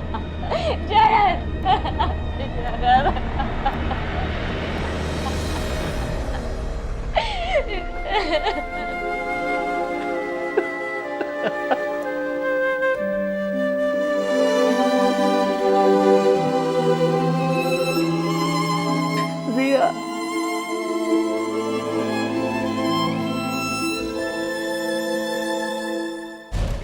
मैंने मार दिया अपनी दिया को। मैंने अपने इन हाथों से अपनी दिया को मार दिया। थक गई थी मैं, कुछ समझ नहीं आ रहा था मुझे। ऑफिस का काम, घर, दिया, शरद, पागल हो गई थी मैं। नाकामयाब माँ, नाकामयाब बीवी। और शरद से तो कोई उम्मीद ही नहीं थी, ना किसी और से। कब मेरे हाथों से सब कुछ निकल गया, सब बिगड़ गया, मुझे कुछ समझ में नहीं आया। अरे मैं बोल रहा हूँ ना यार। अरे नहीं, दिक्कत किस बात की होगी? और तेरी भाभी को क्यों दिक्कत होगी? तुझे मैं इनवाइट कर रहा हूँ ना, तू बस चुप करके आ जाना। Okay bye. जानवी, अमर का फोन आया था, वो आज शाम को ना डिनर पे आएगा, तो कुछ अच्छा सा बना लेना, कुछ चिकन विकन बना लेना, ठीक है? नहीं, आज कैंसिल कर दो। आई एम ऑलरेडी टायर्ड और ऑफिस का काम भी है तो हार्डली टाइम मिलेगा मुझे। तुम्हारी टाइम की रट फिर शुरू हो गई। बाकी सब चीजों के लिए टाइम है तुम्हारे पास, मैं कुछ कह दूं उसके लिए टाइम नहीं है। अरे यार, सैटरडे संडे है, छुट्टी है, पूरा हफ्ता तुम्हारे पास 1 सेकंड टाइम नहीं होता है मेरे लिए। एटलीस्ट वीकेंड पे तो टाइम निकाला करो। छुट्टी तुम्हारे लिए होगी शरद, वीकेंड पे मेरा काम दुगना हो जाता है। घर का और ऑफिस का दोनों काम मुझे इसी टाइम पे निपटाना पड़ता है। समझ आई तुम्हें? हद है। वाह, घर का काम? अरे मुझे लगा हमारा घर का काम हमारी काम वाली बाई करती है। अगर उसका काम भी तुम करती हो तो उसे हम तनख्वाह क्यों देते हैं? निकाल देते हैं ना उसे। Shut please. अरे यू शट अप यार, बहाने मत बनाओ। तुमसे नहीं होता मैनेज तो एक्सेप्ट करो, मुझसे कुछ नहीं हो पाएगा। बस हो गया? अरे हाथ नहीं बढ़ा सकते हो, कम से कम प्रॉब्लम को समझा करो। Stop it. रोज की तरह एक नया ड्रामा शुरू मत करो, बात करने की तमीज नहीं है। चाइल्ड। और उस दिन मैंने शरद को कॉल भी किया था, अपने लिए नहीं, दिया के लिए। लेकिन टेंशन उसे क्यों होगी? घर, दिया, सब मेरी तो जिम्मेदारी है ना, तो मुझे ही टेंशन होगी, उसे क्यों? और तो उसने मुझे ही डांट के फोन काट दिया। उसके बाद मैं ही उसका ध्यान रखने के लिए घर चली गई थी, लेकिन मैंने वहां आकर अपनी बेटी को मार दिया।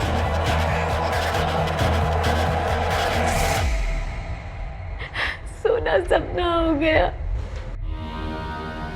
वो घर, वो शोर, वो बेबसी सब खत्म करना चाहती थी मैं खुद को भी खत्म कर देना चाहती थी। फिर अचानक एहसास हुआ कि सारा शोर ही खत्म हो गया। अपनी सांसों को महसूस कर पा रही थी मैं। फिर समझ में आया कि दिया, मैं मशीन ने दिया को बचाने के लिए भागी, लेकिन अचानक दरवाजा खोलने की आवाज आई। मुझे लगा पिंकी होगी, वो दिया को बचा लेगी। मैं डर गई थी, इसलिए मौका देख के मैं वहां से भाग गई। या तो मेरे लिए सब कुछ थी, फिर मैंने ही अपनी बेटी को, सबसे लड़की गलती है, उसने मुझे पागलपन के साथ तक धकेल दिया। मैंने अपनी बेटी को मार दिया।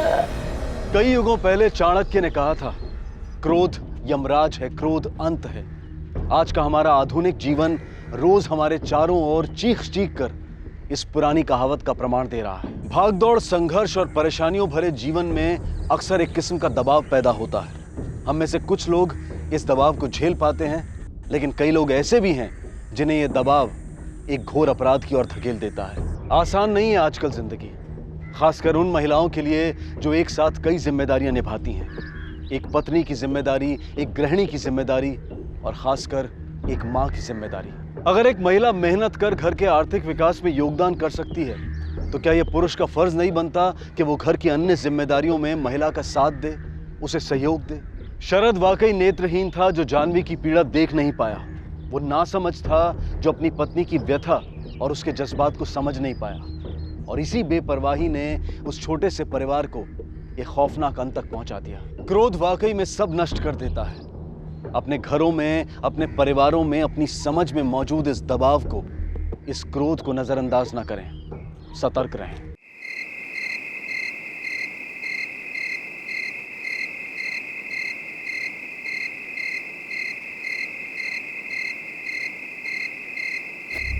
हरियाणा के मालवा गांव के पुलिस स्टेशन के सामने किसी की लाश फेंकी गई थी।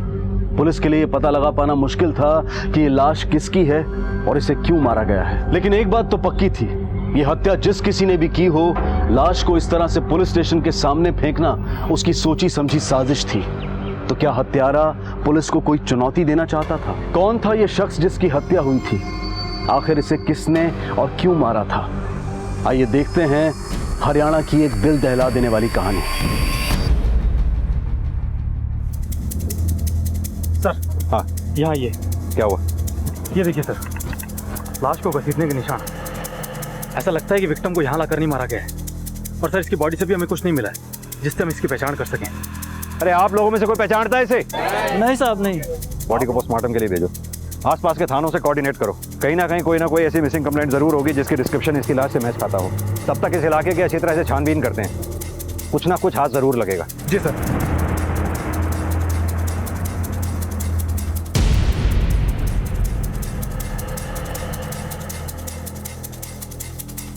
तुम सही कह रहे हो, इसे मारा कहीं और गया और लाकर पुलिस स्टेशन के सामने फेंक दिया गया। और यह काम किसी अकेले आदमी का मुझे लगता नहीं। और अगर यह काम किसी अकेले आदमी का है तो उसे लाश को खेत और जंगल के रास्ते घसीट के लाने में बहुत मुश्किल हुई होगी।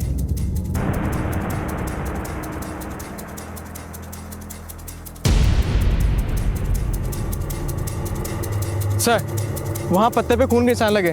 आप ये देखिए सर।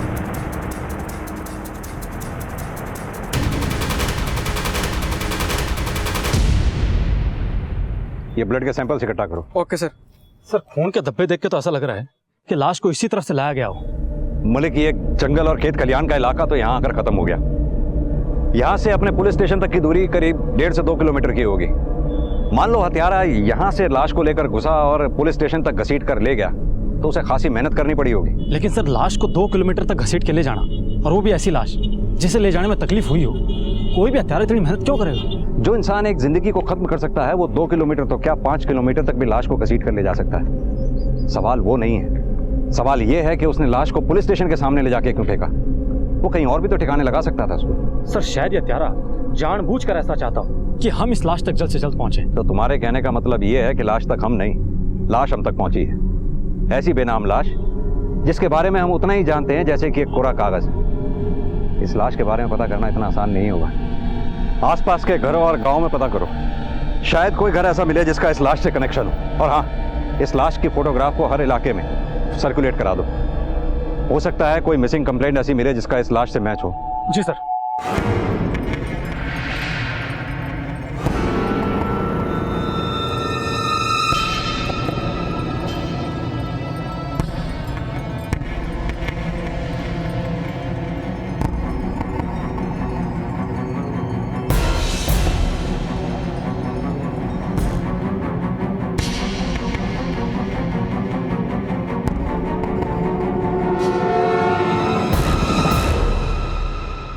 हाँ भाई, यहाँ आसपास से 30-32 साल का लड़का लापता है क्या? पतला सा, कुछ मालूम है उसके बारे में?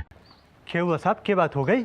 हमने पास ही के जंगल में लाश मिली उसकी। साहब मेरा भाई भी सुबह से ना दिखा है। कहाँ गया तुम्हारा भाई? कुछ बता के गया है? यहाँ वहाँ घूमे हैं साहब, दिमाग से थोड़ा कमजोर से, कभी इस गली में कभी उस गली में, न जाने कहाँ होगा साहब, किसी को ना मालूम। इस फोटो को पहचान सकते हैं आप?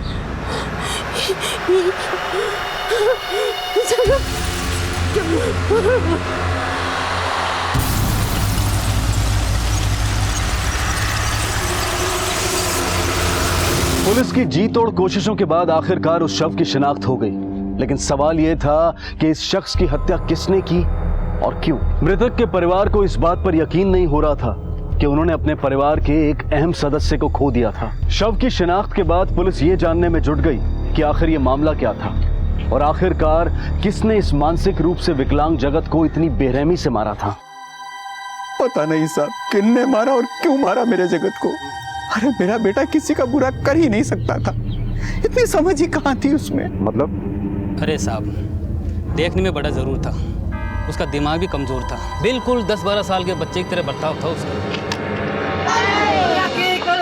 लगी ले मेरी बारी है, मैं खेलूंगा। ले अरे आज साढ़े खिलाते किसी कम क्यों नहीं खिलाते, मैं खेलूंगा, समझ गया के? अरे ला मेरी बारी है, ला। ओए मेरी बारी है। यहाँ पे सिर्फ हम लोग खेलते हैं, हम किसी को ऐसे नहीं खिलाते। जाओ जाओ अपने दोस्तों के साथ खेलो, जाओ जाओ जाओ जाओ जाओ जाओ खेलो अपने दोस्तों के साथ। कौन खिलाओ तो देख फिर, कोई कौन खेल रहा है, कोई कौन खेल रहा, कोई कौन खेल खिलाओ जाओ। मतलब कि मानसिक रूप से वो बच्चे जैसा बर्ताव करता था। साफ ये कहना तो मुश्किल से, क्योंकि एक तो उसकी बचकानी हरकतें थी, दूसरी तरफ जब वो किसी लड़की से मिलता था तो उसका मिलने का अंदाज बहुत अलग होता था। क्या वो छोटे, तुम्हारी मोनू से लड़ाई कैसे हो गई? पहले उसने मेरे को मारा, तो उसने तुम्हें मारा तो तुम भी उसे मारोगे? क्या हुआ, कैसे गिरे तुम? चलो। ए मैं जगत खेलेगी मेरे के लिए, खेलेगी मेरे साथ, खेलेगी। अगर जिंदा होता तो मेरे हाथों से मरता, वो तो गांव वालों ने बचा लिया उसको। लेकिन तूने तो अपनी अधूरी इच्छा पूरी नहीं कर ली। अगर इच्छा पूरी की होती तो पुलिस स्टेशन के बाहर नहीं अंदर आके खुद बताता आपको। और जिसने भी ऐसा किया ना, बहुत अच्छा किया, भगवान उसका भला करे। साले ने मेरी बहन के साथ छोड़ो, शादी में ना बचाओ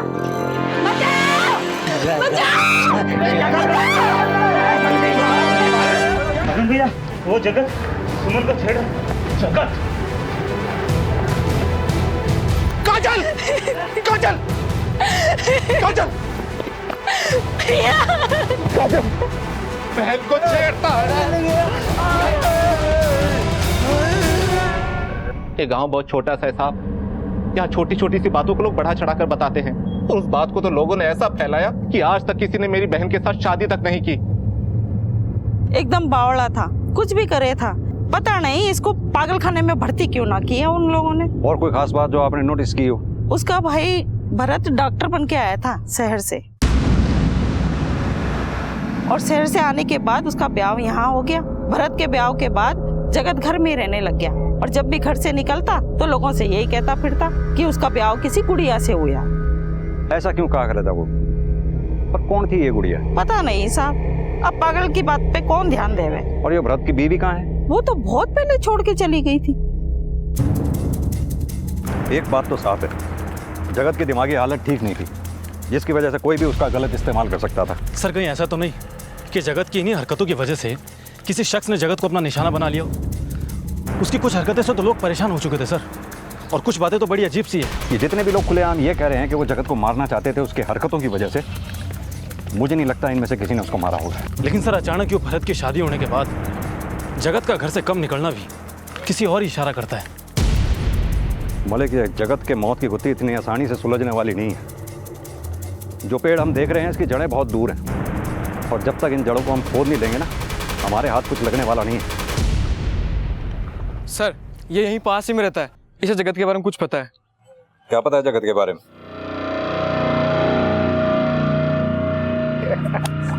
ओए जगत, ओए जगत, ओए जगत, ओए इधर आ। और भाई कहाँ जा रहा है? अच्छा सुन, हमने एक नया बहुत अच्छा खेल निकाला है, खेलेगा तू? नया खेल? हाँ। क्या है? शादी शादी, खेल को नाम है शादी शादी। शादी शादी? उसमें क्या हुआ है? इधर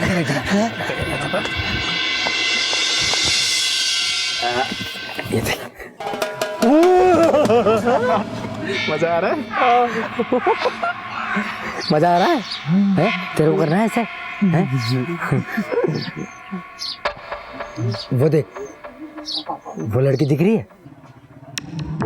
यूँ समझ ले कि तू है इस वीडियो का हीरो और वहाँ लड़की है इसकी हीरोइन। अब तेने बस ये करना है जो तू यहाँ देख रहा है, तेने करना है ऐसा है? चल उठ उठ उठ उठ, चल चल चल, अरे चल मेरे मिट्टी के शेर, जल्दी जाओ, आज कस के जल्दी। यहाँ जा जा जा, घबराने की जरूरत नहीं है, तेरा भाई है इधर, चल जा जा जा जा। आज इस पागल की लगेगी छित्ती पर है।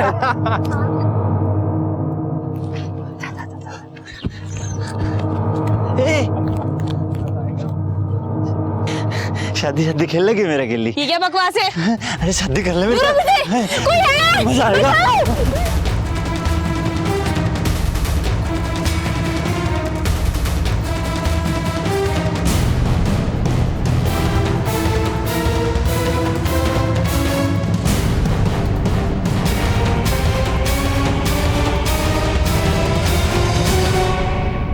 सर, मैंने तीनों से अच्छे से पूछताछ की है, कोई कुछ भी बताने को तैयार नहीं। तीनों सिर्फ इतना कबूल कर रहे हैं कि वो जगत के साथ में रेड लाइट एरिया में जरूर जाया करते थे, लेकिन इनका कहना है कि जगत के साथ में जो भी मस्ती मजाक करते थे उससे किसी को नुकसान नहीं होता था। और कोई खास बात जो उन्होंने बताई हो? हाँ सर, इनका कहना है कि जब जगत का भाई भरत शहर से आया था और भरत की जब शादी हुई तब से जगत ने घर से निकलना कम कर दिया, और जगत ने इनको किसी गुड़िया के बारे में बताया था, लेकिन इनका कहना है कि उन्होंने आज तक उस घर में किसी गुड़िया को नहीं देखा। मालिक, इन तीनों को इतनी आसानी से हम छोड़ नहीं सकते हैं।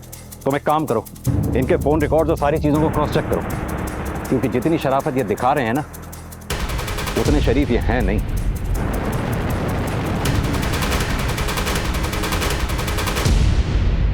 साहब, भरत जगत का छोटा भाई से अभी अभी शहर से डॉक्टरी करके आया से। जगत अगर किसी की बात सुनता था तो सिर्फ भरत की।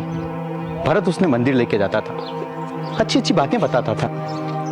साहब, भरत की वजह से जगत को हम तीनों लड़कों से मिलने से रोक पाए थे। और गुड़िया, इसका तो नाम सुना ही होगा आपने, इसका क्या राज है? गुड़िया कुछ नहीं साहब, बस जगत के दिमाग का एक छलावा था। हाँ साहब, वो खुद ही औरतों के कपड़े पहन के अपनी ही बीवी की होने की नकल किया करता था, तो हमें लगा कि ऐसा करने से अगर वो शांत रहता है और दूसरों को नुकसान ना पहुंचाए तो ऐसा करने से हम उसे ना रोकते थे। लेकिन तुम तो अपनी बीवी को भी नहीं रोक पाए। उसे रोकना मुमकिन ना था साहब, उसे जगत से प्रॉब्लम थी, इसीलिए वो घर छोड़कर चली गई।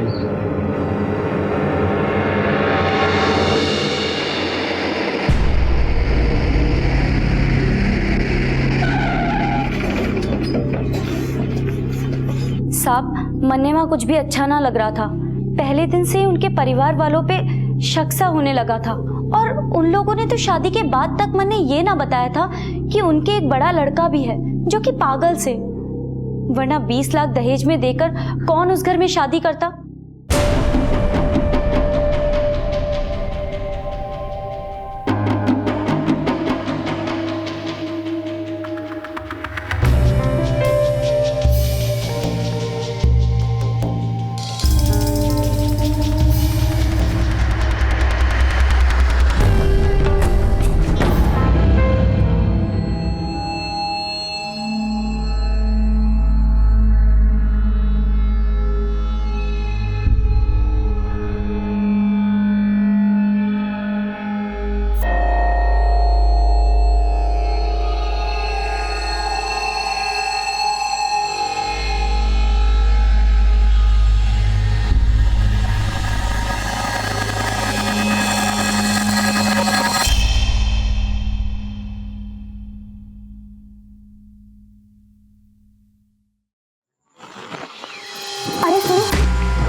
मैं देख कर आता हूँ।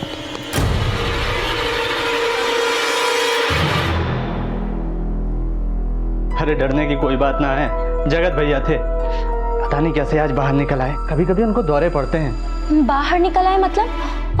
और दौरे किस चीज के पड़ते हैं? चंदा, उनकी दिमागी हालत ठीक नहीं है। और ये क्या, आज के दिन ये सब तू सोच रही है? अरे आज तो हमारी सुहागरात है।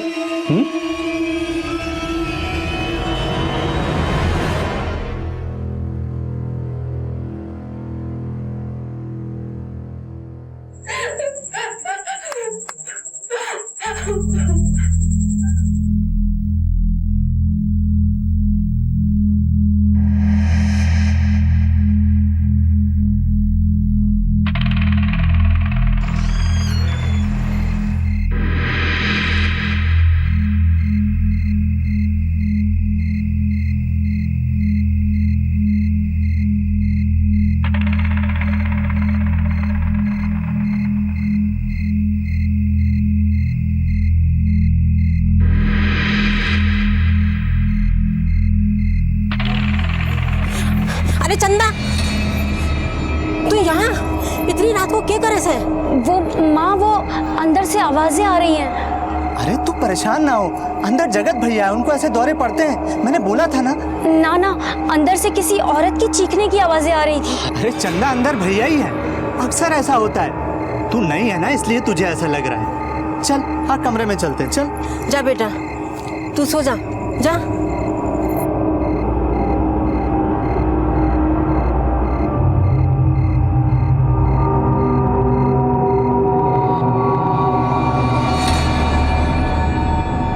उसे यहाँ लाकर गलती तो ना कर दी हमने।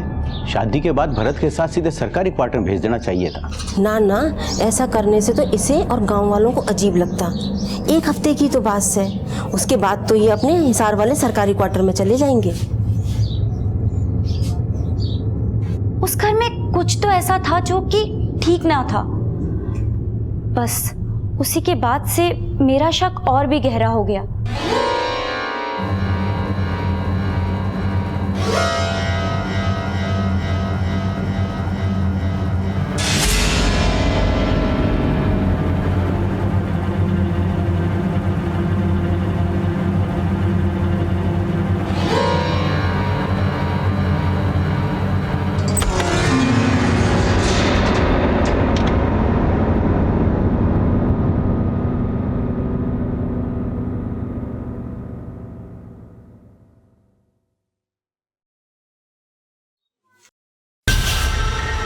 गुड़िया, मदद?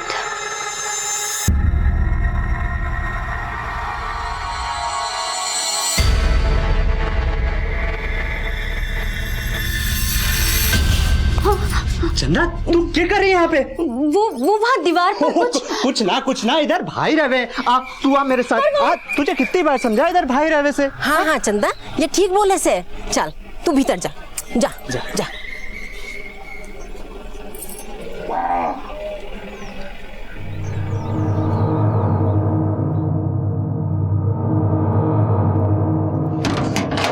साहब, जब मैं वहां गई तो मैंने साफ साफ दीवार पर देखा था, वहां किसी ने नाखून से लिखा था गुड़िया मदद। लेकिन साहब, जब मैं वहां दोबारा गई तब वहां ऐसा कुछ भी ना था। और ये बात मैंने अपने पति को भी बताई थी। मैं कसम से बोलूं हूँ, मैंने वहां दीवार पर गुड़िया मदद लिखा देखा है। चंदा, के गुड़िया लगा रखा है तने? अरे आप हमारी बात पर विश्वास क्यों ना करो हो? ठीक है, चल अंदर जाकर देख कर आते हैं, उसके बाद ही तन्ने मन के वहम दूर होगा। चल। हाँ चलो। कहाँ लिखा है? अरे यही तो था।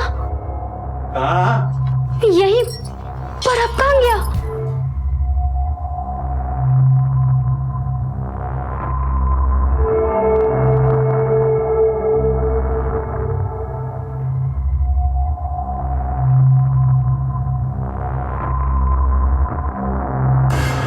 भाई है, ऐसे ही उल्टी सीधी हरकतें करता रहता है।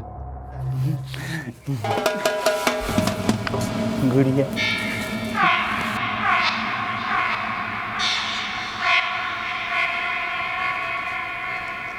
ये सब क्या हो रहा था मेरे कुछ समझ ना आ रहा था।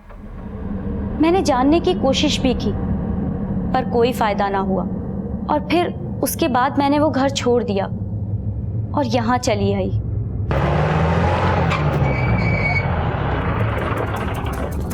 मलिक, ये केस थोड़ा उलझाने वाला है। क्या सच में वहां सिर्फ जगत ही था या फिर उसके साथ कोई और भी था? और अगर कोई था तो वो कौन होगा? इस केस में जितने मुंह उतनी बातें हो रही हैं, पर इन बातों में सच कहाँ छुपा है? सर, हमने जगत के घर के आसपास पता किया। उनमें से किसी ने जगत के यहाँ कभी कोई औरत नहीं देखी और ना ही जगत को कभी औरत के कपड़ों में देखा। सर, क्यों ना एक बार भरत से पूछताछ की जाए? आखिर उसके आने के बाद से तो जगत के बर्ताव में बदलाव आया था। नहीं मलिक, ये सही मौका नहीं है भरत से पूछताछ करने का। एक काम करो, उस पर नजर रखो, उसके घर के सारे फोन टैप करो। जी सर। जिस केस की शुरुआत एक अनआइडेंटिफाइड बॉडी से हुई थी, वो केस अब कई सवालों से घिर चुका था और उन सवालों में जो सबसे बड़ा सवाल था वो था एक नाम, गुड़िया। आखिर कौन थी ये गुड़िया और इसका क्या लेना देना था जगत के साथ? क्या ये वाकई में किसी का नाम था या फिर सिर्फ ये एक कल्पना थी? आखिर क्यों ये सारे सवाल इस बात की ओर इशारा कर रहे थे कि कहीं ना कहीं भरत की सब में हिस्सेदारी थी? लेकिन इन सारे सवालों की शुरुआत जिस सवाल से हुई थी उसका जवाब पुलिस को अब तक नहीं मिला था। आखिर किसने मारा था जगत को? सर, मैंने पता किया है। भरत पढ़ाई के दौरान हिसार के मेडिकल कॉलेज के हॉस्टल में नहीं बल्कि किराए के मकान में रहता था। क्या? हाँ सर।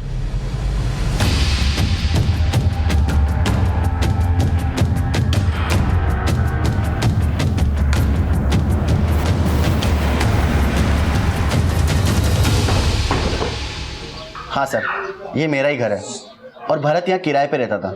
और आप? सर, पास ही में मेरा एक और घर है, मैं वहाँ रहता हूँ। वैसे उसके साथ उसकी बीवी भी रहती थी। पक्का वो उसकी बीवी ही थी? हाँ सर, संध्या नाम था उसका, लेकिन वो आपस में हमेशा लड़ते रहते थे। और कुछ जो आप उनके बारे में जानते हो? हाँ सर, एक दिन संध्या को मैंने सड़क पर किसी आदमी से लड़ते हुए देखा था। वहाँ पूरे गांव के सामने मेरी इज्जत की वाट लगाकर तू यहाँ ऐश कर रही है। भूला नहीं हूँ मैं अभी तक किस तरह से तू अपने मजनू के साथ वहाँ से भागी थी। छोड़ो मुझे। अरे ऐसा बदला लूंगा कि किसी को मुंह दिखाने के लायक नहीं रहेगी। और उस दिन उन दोनों के बीच में झगड़ा भी हुआ था। भरत, पैसे चाहिए घर के लिए। अभी मैंने 10 दिन पहले तुझे दिए थे पैसे, 7,000 रुपए दिए थे ना मैंने। 7,000 में क्या होता है भरत? क्यों नहीं होता है? पहले तो होता था। भरत, नहीं होता है। क्यों नहीं होता है? 1 महीने में खत्म हो चुके पैसे। वो कितने पैसे चाहिए तुझे? चिल्ला मत। कौन था वो आदमी जिसके साथ उसका झगड़ा हुआ था? ये तो मालूम नहीं और ना ही कभी मैंने पूछा। अच्छा, आप हमारे स्केच आर्टिस्ट को उस लड़की का हुलिया बता सकते हैं? हाँ सर, जरूर।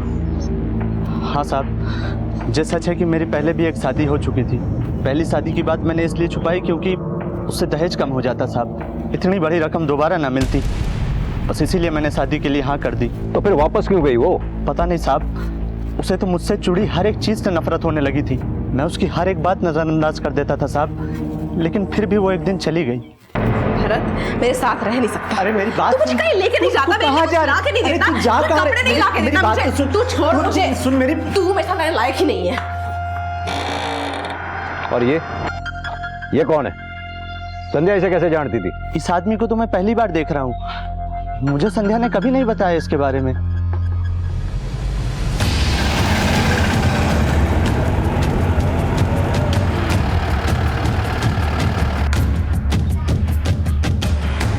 क्या बात से साहब?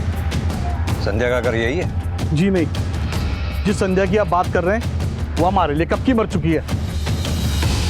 सरपंच के बेटे से शादी होने वाली थी साहब उसकी। अब तो ये कहते हुए भी शर्म आती है कि वो हमारी बेटी है।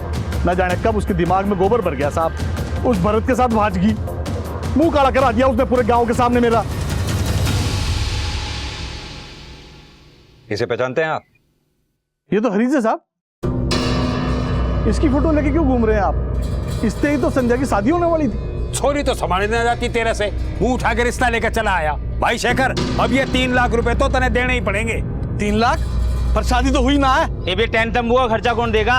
तुम्हारी लड़की की गलती की सजा हम क्यों भुगते हैं? पैसे ना थे, मजबूर में जमीन बेचनी पड़ी। ना जाने कौन मनुष्य घड़ी में पैदा हुई थी। ना वो हमारी बहन है ना इस घर की बेटी।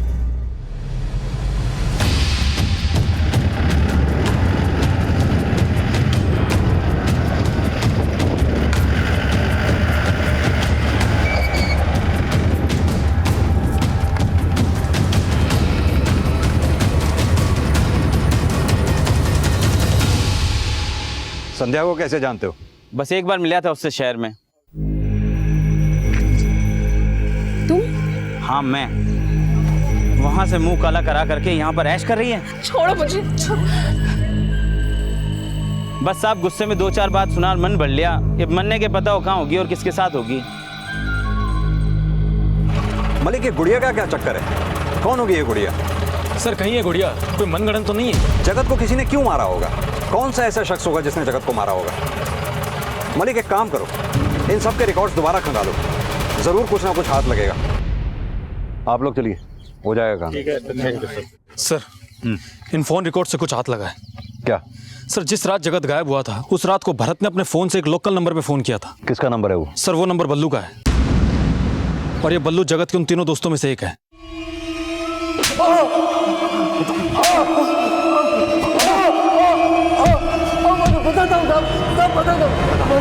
बता किसने मारा जगत को? मैंने मारा साहब। तो फिर किसने मारा?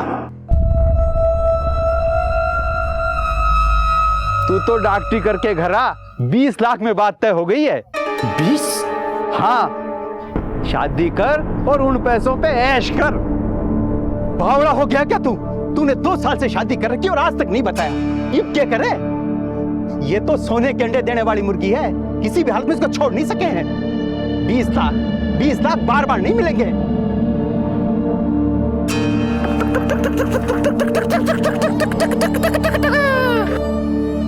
एक काम कर, लेके आ उसे, देखते हैं क्या करना है।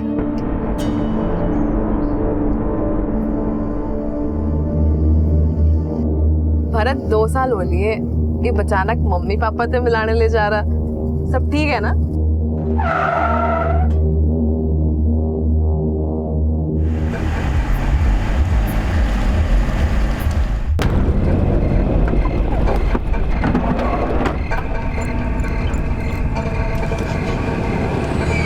क्या जगत, तूने अपनी गुड़िया हमें नहीं दिखाई? ओए, मैं कौन दूं? मेरी गुड़िया मेरी है वा। हम तो तेरे दोस्त हैं यार, और वैसे भी खेल खेलने का मजा तो दोस्तों के साथ ही आता है। हाँ? अकेले अकेले खेलने में कोई मजा थोड़ी आता है। और वैसे भी तेरे को ये खेल हमने सिखाया साड़े, और तू हमारा कोई मना कर रहा है?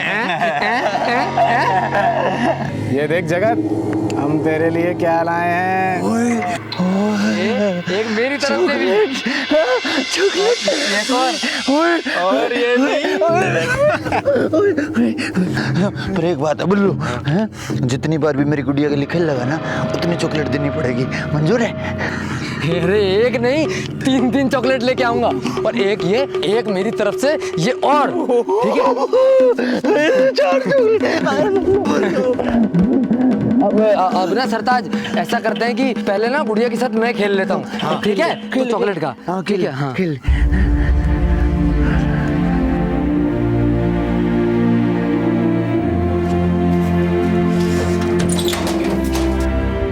बस सर, उसके बाद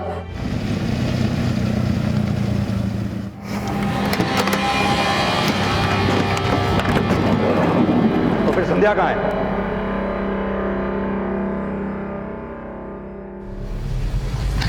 क्या रे शेखर, संध्या कहाँ है? क्या मतलब? देख, ज्यादा चालाक बनने की कोशिश मत कर, हमें सब पता चल चुका है। देख, अभी भी सच सच बता दे, वरना तू हमारा स्टाइल जानता ही है। सर मैंने इस बारे में कुछ नहीं पता। ये ऐसे नहीं बताएगा। लेके चलो इसे। चल पकड़ो इसे।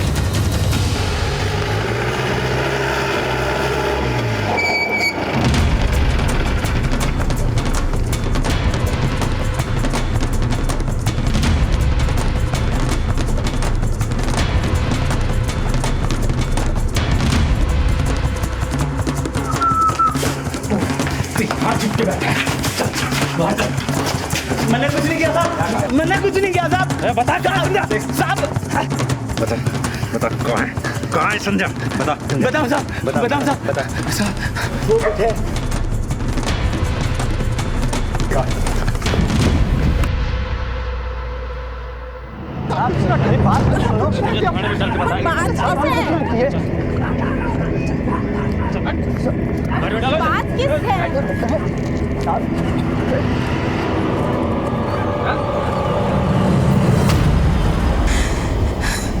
मैं तो अपना नाम तक भूल चुकी थी। जिस दरिंदगी से मैं गुजर रही थी, मुझे तो यकीन भी नहीं था कि मैं इन सब से बाहर भी निकल पाऊंगी।